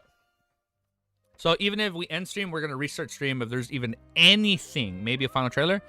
All right, man. I'm feeling a final trailer. And then it's going to have like the release date on it. All right. I roll a 6 on the die of probability, so we get a 100% chance of another trailer. I understood that reference. They started doing the Pathway trailers last night, so probably much more. Oh. You think now that we got the Corpse Collector Pathway, we're going to get 21 more fucking trailers? What are they going to show for Planter? Just an old lady planting. And it's going to show the Planter insignia. Or at least the pathways that will play a major role. Yeah, maybe just the ones that are going to play a role. Okay, yeah, that sounds more likely. All right, let's keep reading. All right, chapter 618. Like Serious Sleepless? Yeah, we'll probably get those. I'm telling you, maybe we'll get a Planter Pathway trailer. It would be goated. And then we'll see like who's the one scheming everything in the backgrounds. Second floor of the Sweet Lemon Bar in the boss's room. Built Brando held a cigar as he stood by the window. He looked out as his eyes were out of focus as he wore a dark, terrifying expression. At this moment, a bodyguard entered, bent his back slightly, and carefully said, "Sir Sufuf has returned from the east. Let him in." Built tried hard to correct his expression. Sufuf Yan was his assistant and important member of the Adventure Association. In less than a minute, Sufuf was dressed in a linen shirt, brown jacket, and a red headscarf.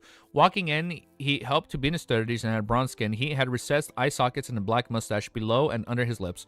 He was obviously someone who spent most of his time at sea. Sufuf bowed rather informally and sized up Built Brando. He's sizing him up. "Boss, something happened." "Yes, something happened. From the looks of it, it will fail, but it didn't keep the matter of him," as he sighed.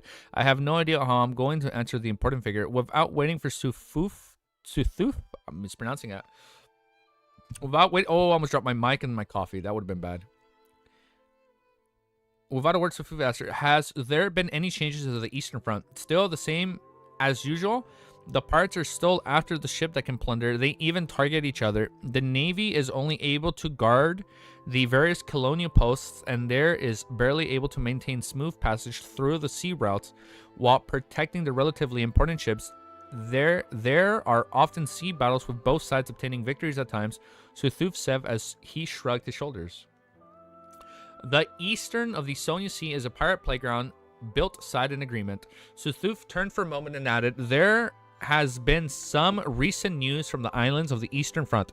Apparently, it first originated from the Black Death. Vice Admiral Ailment, what news is it?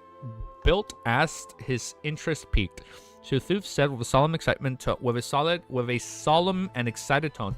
Vice Admiral Ailment really encountered an assassination attempt and was seriously injured, and the person who attacked her was the adventurer German Sparrow. German Sparrow blurted out, "Yes, it's him. He really is a powerhouse at the level of pirate admiral. Even if it was a sneak attack, it happened on the Black Death. There were so many infamous pirates around him, but he managed to successfully escape after dealing a heavy blow to Vice Admiral Ailment. He later hunted out Wormtongue Mithers." Suthuf answered with affirmation while sighing.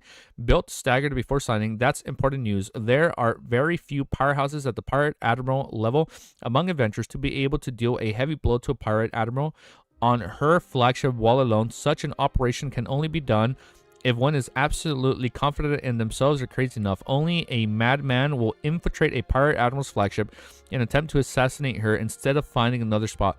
Having said that, his expression changed slightly. "I met an adventurer named German Sparrow last night for reals." So Thuf's pupil shrank as he asked solemnly, "I can't be sure since I've never met the real German Sparrow or seen his photograph or portrait." Built shook his head. So Thuf thought for a moment and said, "You can search for newspapers from the Rorschach Archipelago to confirm his identity. So many days have passed. There should be tourists that would have brought over the corresponding news reports and Sonia Morning Post. Yes, the government offices, police stations, churches, and charity organizations will subscribe to the important newspapers of the Rorschach Archipelago. The Rorschach Archipelago was the biggest colonial grounds of the Lone Kingdom in the central Sonia Sea. Its influence radiated outwards, so there's no doubt the Aurorvi Island, which was within a distance of the 3 days of travel, was part of its domain of influence. The official organizations and the churches all subscribed to the newspapers and magazines of the area, so any non-crucial news would be received in 3 to 4 days. All right," Built nodded as he probed deeply. "Do you have the exact details of German Sparrow's assassination attempt on Vice Admiral Ailment?" Suthuf thought for a moment and said, "It's said that German Sparrow is able to change into anyone just like Vice Admiral Hurricane Quillingus. It's with the power that he successfully infiltrated Black Death and found an opportunity to carry out the assassination. He changed into anyone." Built's eyes lit up. "No, that won't do. That's a crazy guy who dares to infiltrate the Black Death and assassinate Vice Admiral Ailment. He causes one to instinctively fear and distance themselves from it." The light in Built's eyes dimmed. "Furthermore, I don't even know if he's the real one or not." He subconsciously shook his head. Only he would be. Only someone that crazy would actually do it. "I wonder where the Nighthawks and Machinery Hiveman will take action and deal with the abnormality at William Streets. I hope they do it as soon as possible." Amidst his thoughts, Klein left the gray fog and returned to the real world. After some consideration, he took out a piece of paper and laid it on the brown desk. He wrote with a dark red fountain pen and paper about Mr. Zick's recent situation before mentioning how he had discovered that someone had a parasite in him while he was searching for a mystical item that could steal the beyond powers of others. Following that, he seemingly asked in passing if there was a way to avoid the parasite and inform the host. With this as a topic starter, he added how he learned from others about information regarding the Word of Time and how he was related to a high sequence of beyonders from the Marauder pathway. He also mentioned that he knew that such an item could be used as a sacrificial item in important rituals or as material in high-level charms. However, he had no idea how to produce them.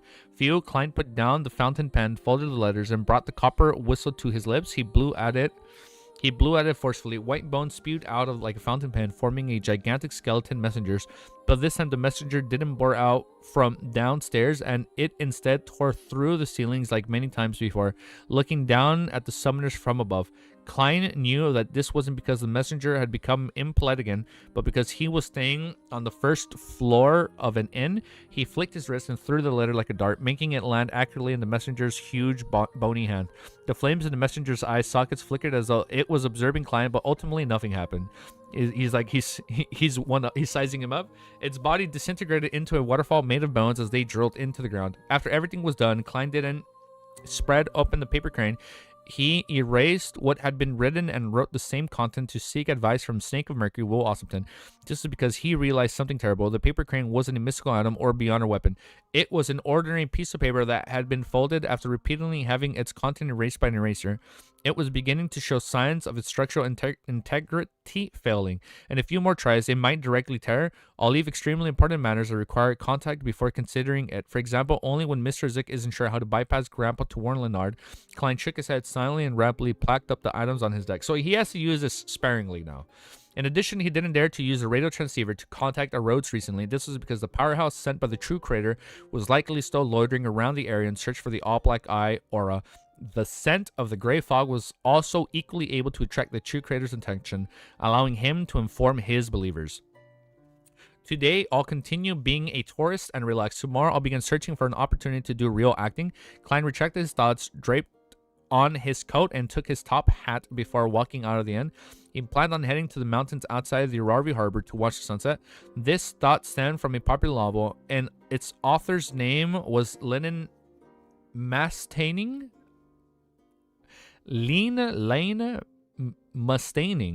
I think I read that wrong. Let's go. This gentleman was born in Theodora and had decided to permanently reside in Backland after the age of 20. His books had introduced the sunset at Mount St. Draco with immense feelings, believing that it was the most beautiful scene he had ever seen. Klein rode a carriage out of the city and walked to the foot of Mount St. Draco. He took an hour before arriving at the peak of the not-so-tall mountain. Time passed as the sun slowly set, making the blue sea situated to the left of the mountain peak appearing like a sea of fire. As for the emerald green forest and the vast fields of the right, they seemed to be glided. All the colors bloomed with the final touches of the radiance in that instant before darkness gradually approached until it became dark. Ships entered the harbor as carriages drove into the city. The busy people began returning home on the roads parallel to the wheat fields and the fruit gardens.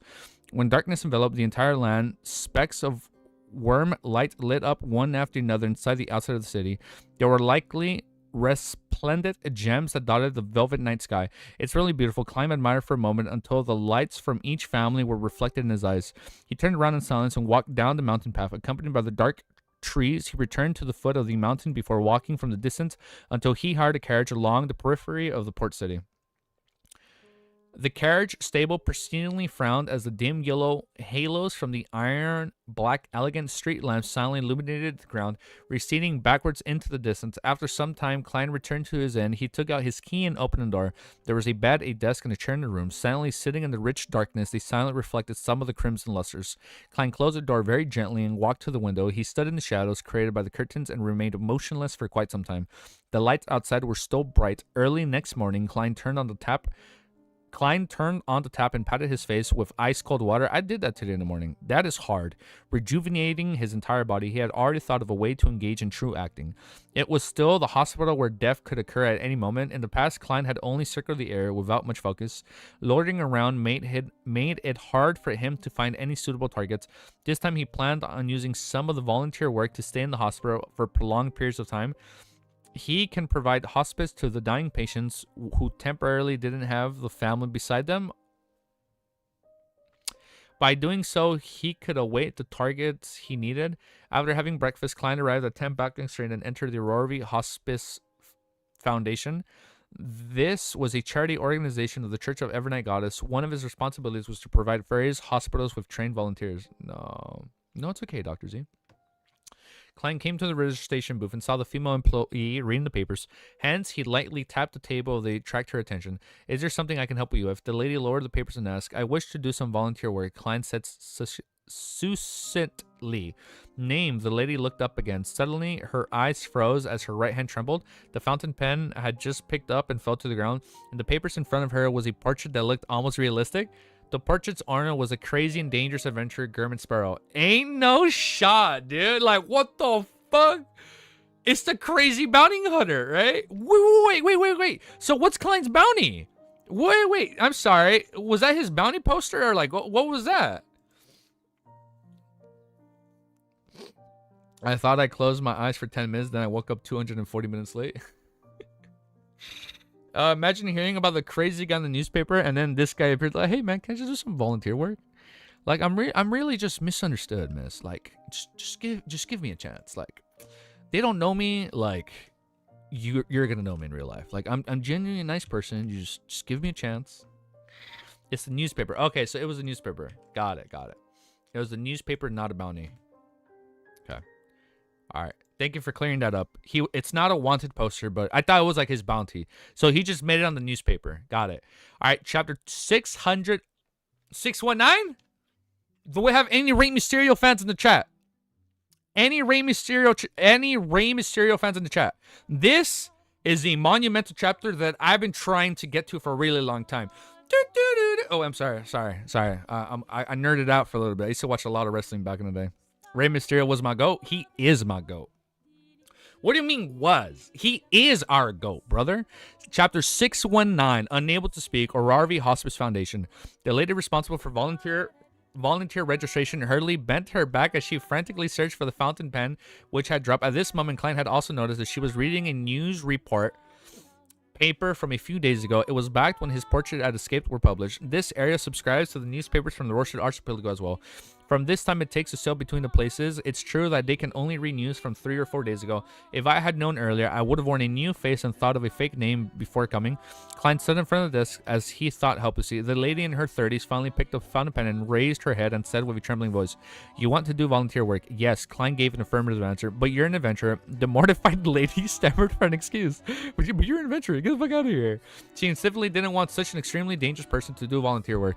Being famous isn't necessarily a good thing. Forget it. I'll switch my appearances and name before coming again. Klein had the intention of giving up as he questioned her without any emotion. Who made the rules that adventurers can't do volunteer work? The lady responsible for the registration was on the brink of tears as she blurted out, "It wasn't me." I didn't come up with the fucking rules. Get the fuck out of here. The volunteer registration room became abnormally quiet. Klein was first taken aback before he felt like laughing. It took him a great deal of effort to maintain German Sparrow's image.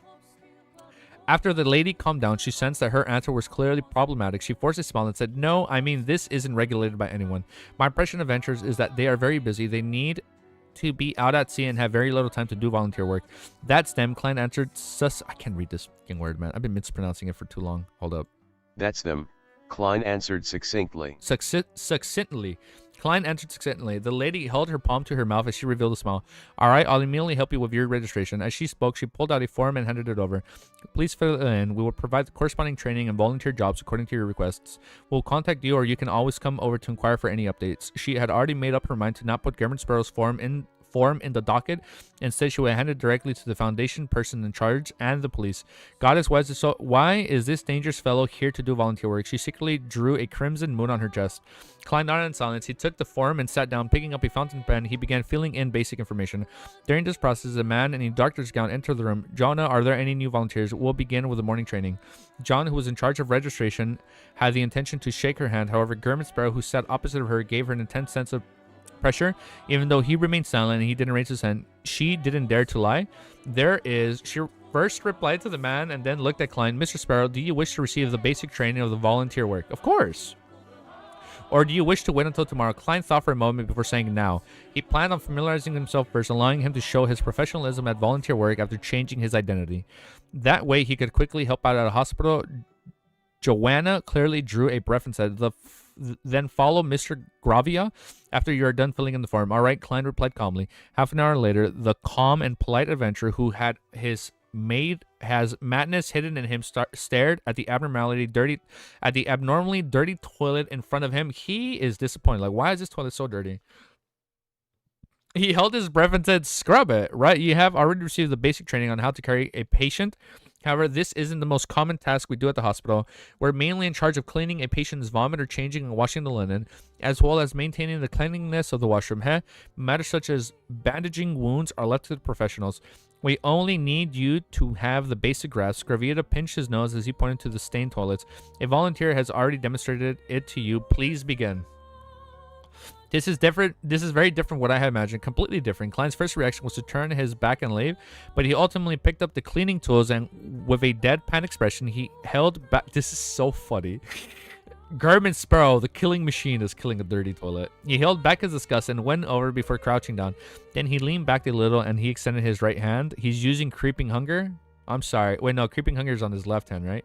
And then Klein took off his white gown and wore his top hat before leaving Oravi Hospice Foundation with a cold expression. He had serious second thoughts about continuing the volunteer work to find opportunities for real acting. Only when his carriage arrived at the sweet lemon bar did he still the resolve to continue the attempt. I have to become a marionettist in 1350 and digest the potion, so as to begin seeking the clues to becoming a high sequence beyonder. Klein emphasized his goal once again. He retracted his emotions and entered the sweet lemon bar. He spent 8 pence for the apple cider marinated pork ribs, and that sounds good. apple cider marinated pork ribs, and a piece of buttered bread. That sounds good. Together with a cup of rye beer, costing 1.5 pence, they formed Klein's lunch. He finished eating in an unhurried fashion before using a handkerchief to wipe his mouth. He said to the bartender, "Where's your boss? I have something to talk to him about." Since he had already verbally agreed to join the Adventurer Association, Klein naturally didn't plan on missing the opportunity to use this loose alliance. He planned to ask Built Brando to contact unaffiliated artisans or artisans who are willing to moonlight. He wanted the artisan to create an item like a Zig's copper whistle, so he didn't need to set up a ritual and chant the incantations every time he summoned his messenger. It was complicated, troublesome, and a waste of time. Of course, if Built Brando didn't know the artisan, Klein didn't plan on forcing the matter. After all, joining the Adventure Association didn't require him to play. The bartender pointed to the staircase and said, "He's on the second floor. If you're already agreed to join his association and have seen the bodyguards, then they'll let you up." Klein nodded indiscriminately and slowly got up before walking towards the staircase. Indeed, no guard stopped him. Only when he reached the second floor did the bodyguard approach him to inquire about his purpose. Thanks to his reputation as German Sparrow, he easily met Built Brando again. He also saw an unfamiliar man beside him. "My friend Suthuf Yan, an important member of the association." Built pointed to the man in the red handkerchief. At the same time, he exchanged looks with the man and saw the seriousness and puzzlement in each other's eyes. After a simple greeting, Klein got a chair to sit on. He directly said, "I wish to obtain the help of an artisan. I wonder if the association is able to provide any clues." Artisan. Built sucked at his cigar and paused for a few seconds. He deliberated for a moment before saying, "I don't know an artisan, but he's unwilling to meet. I do know an artisan, but he's unwilling to meet strangers. This will bring him great danger. If you have any requests, since I can be the middleman. I believe I have the required reputation to do so." The most churches mid and low sequence beyonders without any evil intentions could be ignored at times. However, artisans needed to be dealt with indiscriminately. Otherwise, the mystical items they created could be flooded the markets, bringing about extreme unrest to human society. From the looks of it, the Adventure Association, which Built organized, isn't just wasting money. At the very least, it has amassed quite a lot of resources and information channels. Klein took out the Murloc bladder, which had long prepared. "I wish to make this into a ring, mainly to provide one with underwater mobility." He temporarily didn't mention the messenger, planning to test the artisan's ability and Built's reputation. If the messenger summoning incantations become widely known, it would create quite a bit of trouble. A Sequence 9 Beyonder characteristic isn't expensive. Even if Built succumbs to the greed and usurps the creation of the mystical item, it doesn't matter. After all, I have a bunch of charms at the Sea of God domain. Furthermore, it's not like I can't find him to settle the debt. This is better for him to be able to organize an adventure association. He definitely has plenty of money and ingredients. As Klein's thought reeled, he couldn't help but size up Built. Whoa, chat just loaded on my end. I just saw like 5 messages pop up at once. In that instant, Built shredded for some baffling reason. All the hair on his back stood up. He felt as though German Sparrow's eyes looked like he had seen a treasure trove. As treasure, this wasn't a good experience at all. Built glanced at Sufol and forced a smile. "This is Murloc's bladder, right? Isn't that an ingredient we need? Making material..." Oh, no, Murloc's bladder. I remember we've read that before. Making a material at this level into a mystical item is basically wouldn't have any accidents. The artisan's fee is 150 pounds. You can pay me after it's crafted. A very fair price. Klein nodded silently as he threw the Murloc's bladder over. After Built caught it, he added, "Help me ask the artisan if he has the ability to fix the summoning ritual of a spirit world creature onto an item which can be used for..." Wait, what?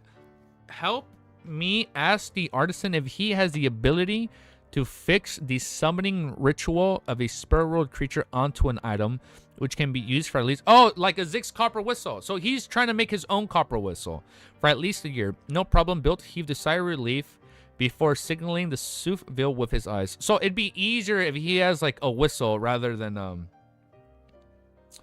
it's a sequence ingredient. Okay, got it. The ship they killed. Oh, it's the Murloc from the beginning of the sea. Yeah, it's Murloc's bladder. Got it. It's a sequence 9 ingredient for the sailor pathway. Got it. I forgot about that. Ooh, what a callback. That was like at the beginning of volume 3. No problem. Built heaved a sigh of relief before signaling to Sufil with his eyes. Suthuf rubbed his depressed eye socket and took a step forward. "Mr. German, would you be interested in heading out to sea soon? We already have a few pretty good ships. They're planning on hiring manpower to the eastern front to hunt pirates. Interesting, but my focus right now is to digest my potion." Klein calmly shook his head. Suthuf's smile froze before vanishing. He didn't say anything further as it was a rejection from adventure at the pirate admiral level. He and Bilt had already found the relevant newspapers and confirmed the authenticity of Sparrow. Klein slowly stood up and pressed his top hat at his chest before bowing slightly. Thank you for your help. Bilit's facial muscles twitched a little as though he was holding back something. He had something to say, but he wasn't able to say it out loud. Finally, he slowly drew in a breath and smiled. I believe that we should hope for a pleasant partnership. That is true. Klein sensed Bilt's and Suthuf's abnormality, but he suppressed his puzzlement and didn't ask. I can't ask. There will be trouble once I ask. I have to focus on digesting the potion. Klein turned around and walked to the door before turning the doorknob. Mr. German, Bilt suddenly said. The corner of Klein's mouth twitched as he calmly looked back. Nothing, huh? I mean, as a member of the association, you can have cheaper drinks over here, Bilt said with a forced smile. Do you think I would have pressed on the matter? Tisk. Klein gently nodded and opened the door. After watching his back vanish, Blit stared in the daze for 2 seconds before letting out a long sigh. I don't get that interaction. Was he scared? Nothing. I mean, as a member of the association, you can have cheaper drinks over here, Bilt said with a forced smile. I don't know what happened right... Wait, what happened right there? Let me update this in the meantime.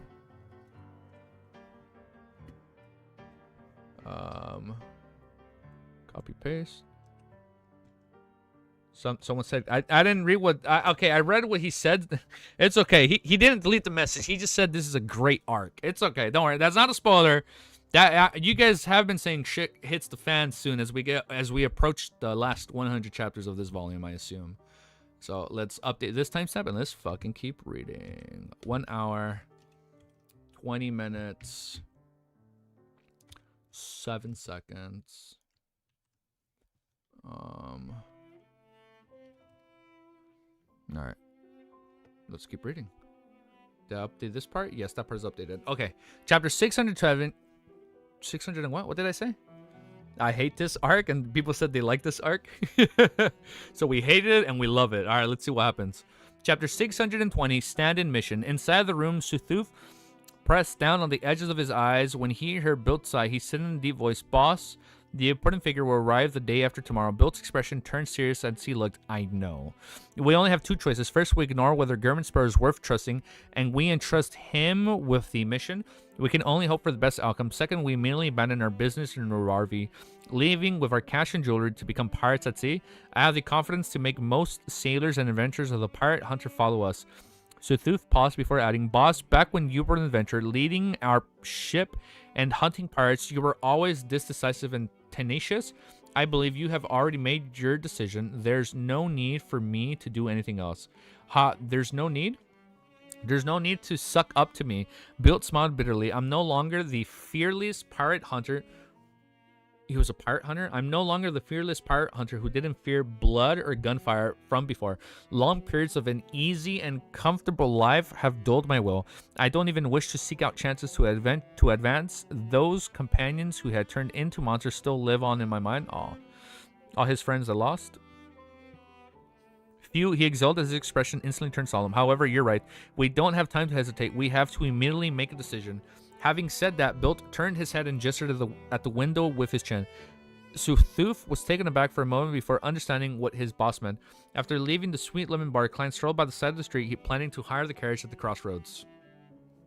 At this moment, he heard a window open above him and he saw a figure jump down, perhaps after experiencing the terrifying incidents involving the Antigonus family notebook. Damn, what a callback. Terrifying incidents involving the Antigonus family notebook and Bansy's Harbor strange telegraph office. Klein's first reaction was that Bilt Brando was dead.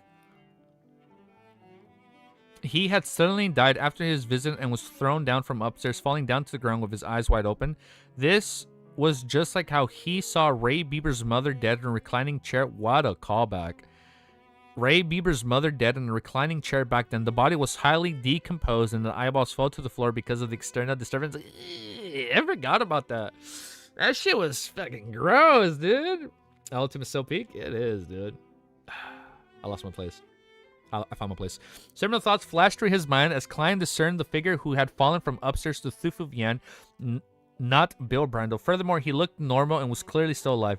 Oh no, here comes trouble. Klein's heart skipped a beat, having more accurate guess.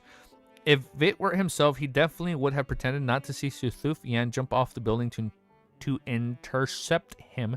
Running before the man could even say a word, and until he shook him off his tail, it wouldn't be akin to how Admiral Stars was being pursed by knowledge. Unfortunately, I'm currently German Sparrow, a crazy adventurer, wouldn't flee because of such trivial matters. Sigh, getting to know myself better is an additional perk. Klein halted and watched as Suthuf firmly landed on the ground.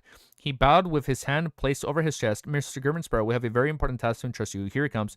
Klein calmly replied, I won't be that free later. I won't be that free later. This wouldn't waste too much of your time. You can first listen to what it is about before considering to reject or accept it. Suthuf said earnestly, I'm afraid I have no choice but to accept it after hearing it. Actually, it's still alright. If built Brandon Sufuf Yan threatened me to take the mission, I don't mind changing them into gold pounds and beyond their ingredients. Klein thought it through seriously and discovered that he didn't need to have too many reservations out at sea. Having the strength of a pirate admiral basically made him unstoppable in most areas. He took out the pocket watch in his inner pocket and opened it. I'm giving you 5 minutes. All right, that's enough. Suthuf pointed at the entrance of the sweet lemon bar behind him. Returning to the room, Klein glanced at the wall clock and said coldly, you still have 3 minutes and 12 seconds. His attitude gave Built a baffling sense of ease. He began to believe that German Sparrow definitely had the capabilities of the complete... Oh, I can't read. Capabilities to complete the mission. Mr. German, I heard that you can transform into anyone, just like how Vice Admiral Hurricane Quillingus was formerly capable of doing so. Built hurriedly asked, who revealed this matter? Klein pricked up his brows as he gazed towards Built, turned gloomy. If news of German Sparrow being able to transform into anyone spread, it was quite troublesome for Klein. This was because this made others either think that creeping hunger making them think of Quillingus' death, or they would think that he was a Beyonder who had certain secrets and was suspected to be a faceless. The former would attract the attention of the Twilight Hermit Order, while the latter would attract the attention of the Church of the Evernight Goddess, who would send personnel to investigate. Oh, because of Quillingus. Of course, the Church of the Evernight Goddess wasn't a powerful force at sea, so Klein didn't need to worry too much about it. He just didn't wish to be in conflict with the Nighthawks. If that happened, he had no choice but to abandon his identity as German Sparrow and take on a new identity, maybe? Volume 4? This was at the critical point where most and more people knew of the crazy and powerful adventurer who had a soft heart while he was being acknowledged and gaining feedback. Built sensed the change in German Sparrow's gaze as he tensed up. He chuckled and said, this was news released from the Black Death. Tracy, she's trying to seek revenge on me by doing so. One day I'll successfully hunt her. Klein nodded silently and said, you can think of it as real. He didn't explain how he received his powers of shape-shifting, as this didn't match German Sparrow's persona.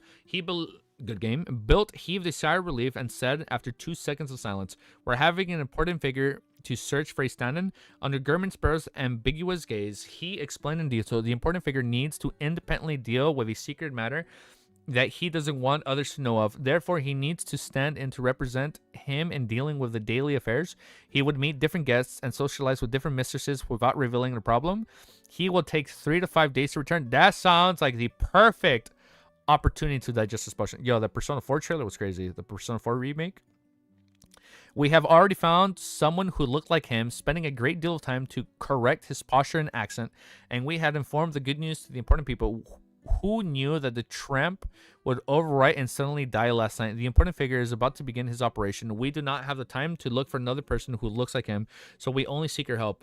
Isn't this a true acting opportunity I've been looking for? Dude, he's going to act for 3 to 5 days? I think this is a good opportunity. Klein was moved, however, he sharply noticed one point. To be addressed as an important figure by Built, leader of the Adventure Association, it definitely meant that the person was an important figure. Matters that happen around an important figure are often not simple. Okay, hold up. Oh, this is set up. Just like when he was getting involved with the royals, like Prince Edseg, shit hit the fan. It contained quite a considerable risks. Yeah, this sounds like a season 3, or this sounds like a volume 3 setup finale. Klein thought for a moment before asking in a deep tone, do you think that this matter would be dangerous? No, as long as you aren't exposed, there shouldn't be any danger. You need to represent the important figure and appear as social conventions.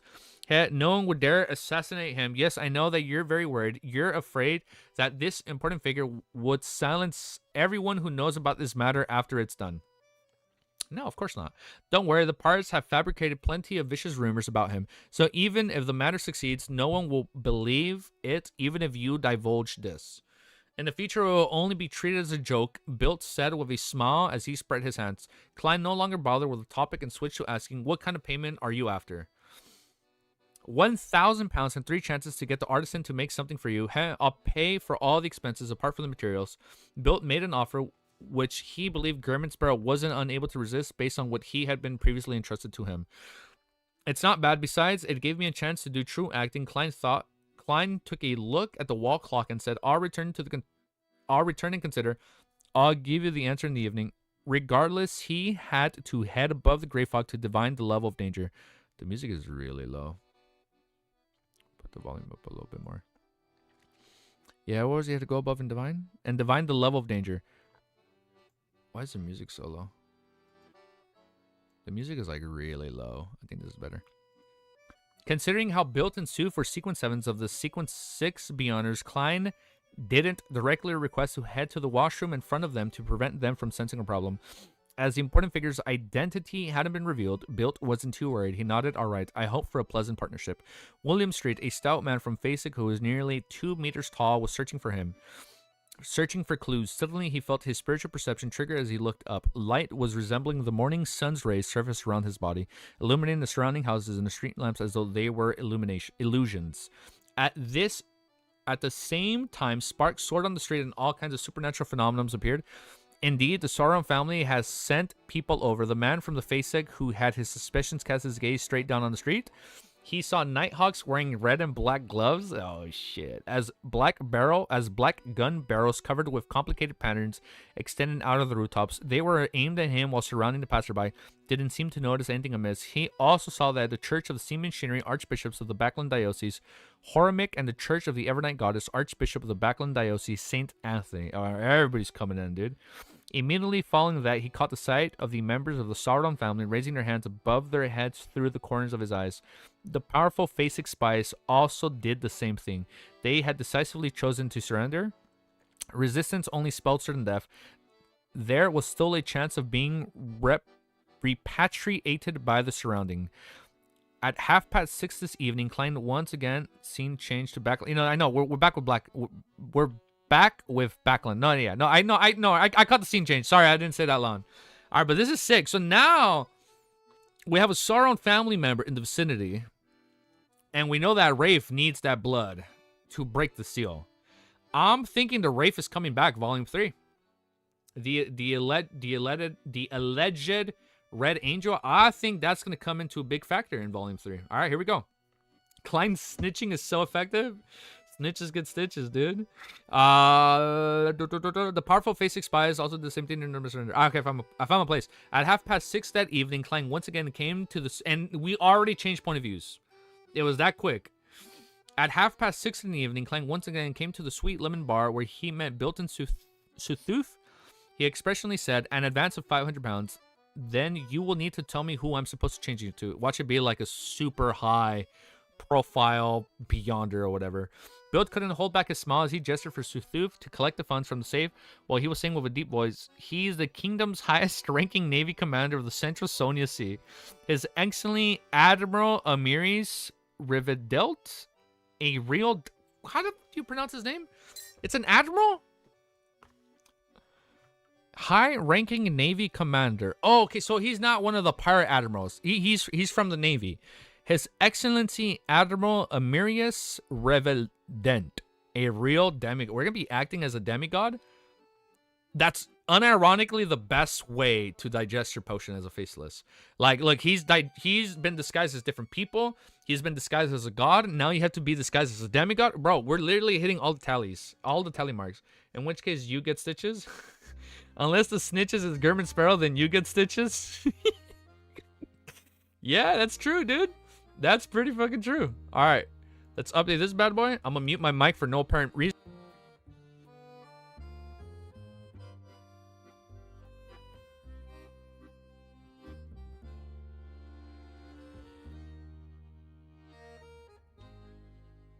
Okay, we're good. Sorry, I just had to mute my mic for like no reason.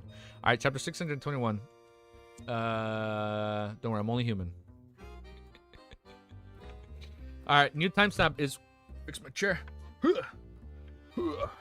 I mean, why stitch up a corpse? Yeah, there's no reason to stitch them up if they're already gone. Oh shit! I realized I'm gonna break my chair right there. Because I keep hitting the edge. Oh, shit. I didn't catch that. Oh, wow. I'm only hitting it on that side. All right. Here's my coffee.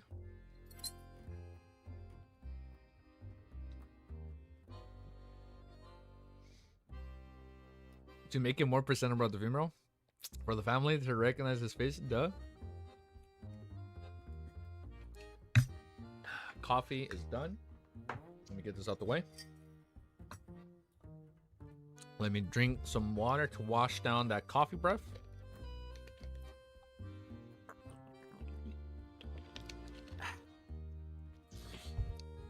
I got some pistachios at the ready when I'm a little hungry. Let me check my phone, see if the missus said anything. Oh, no.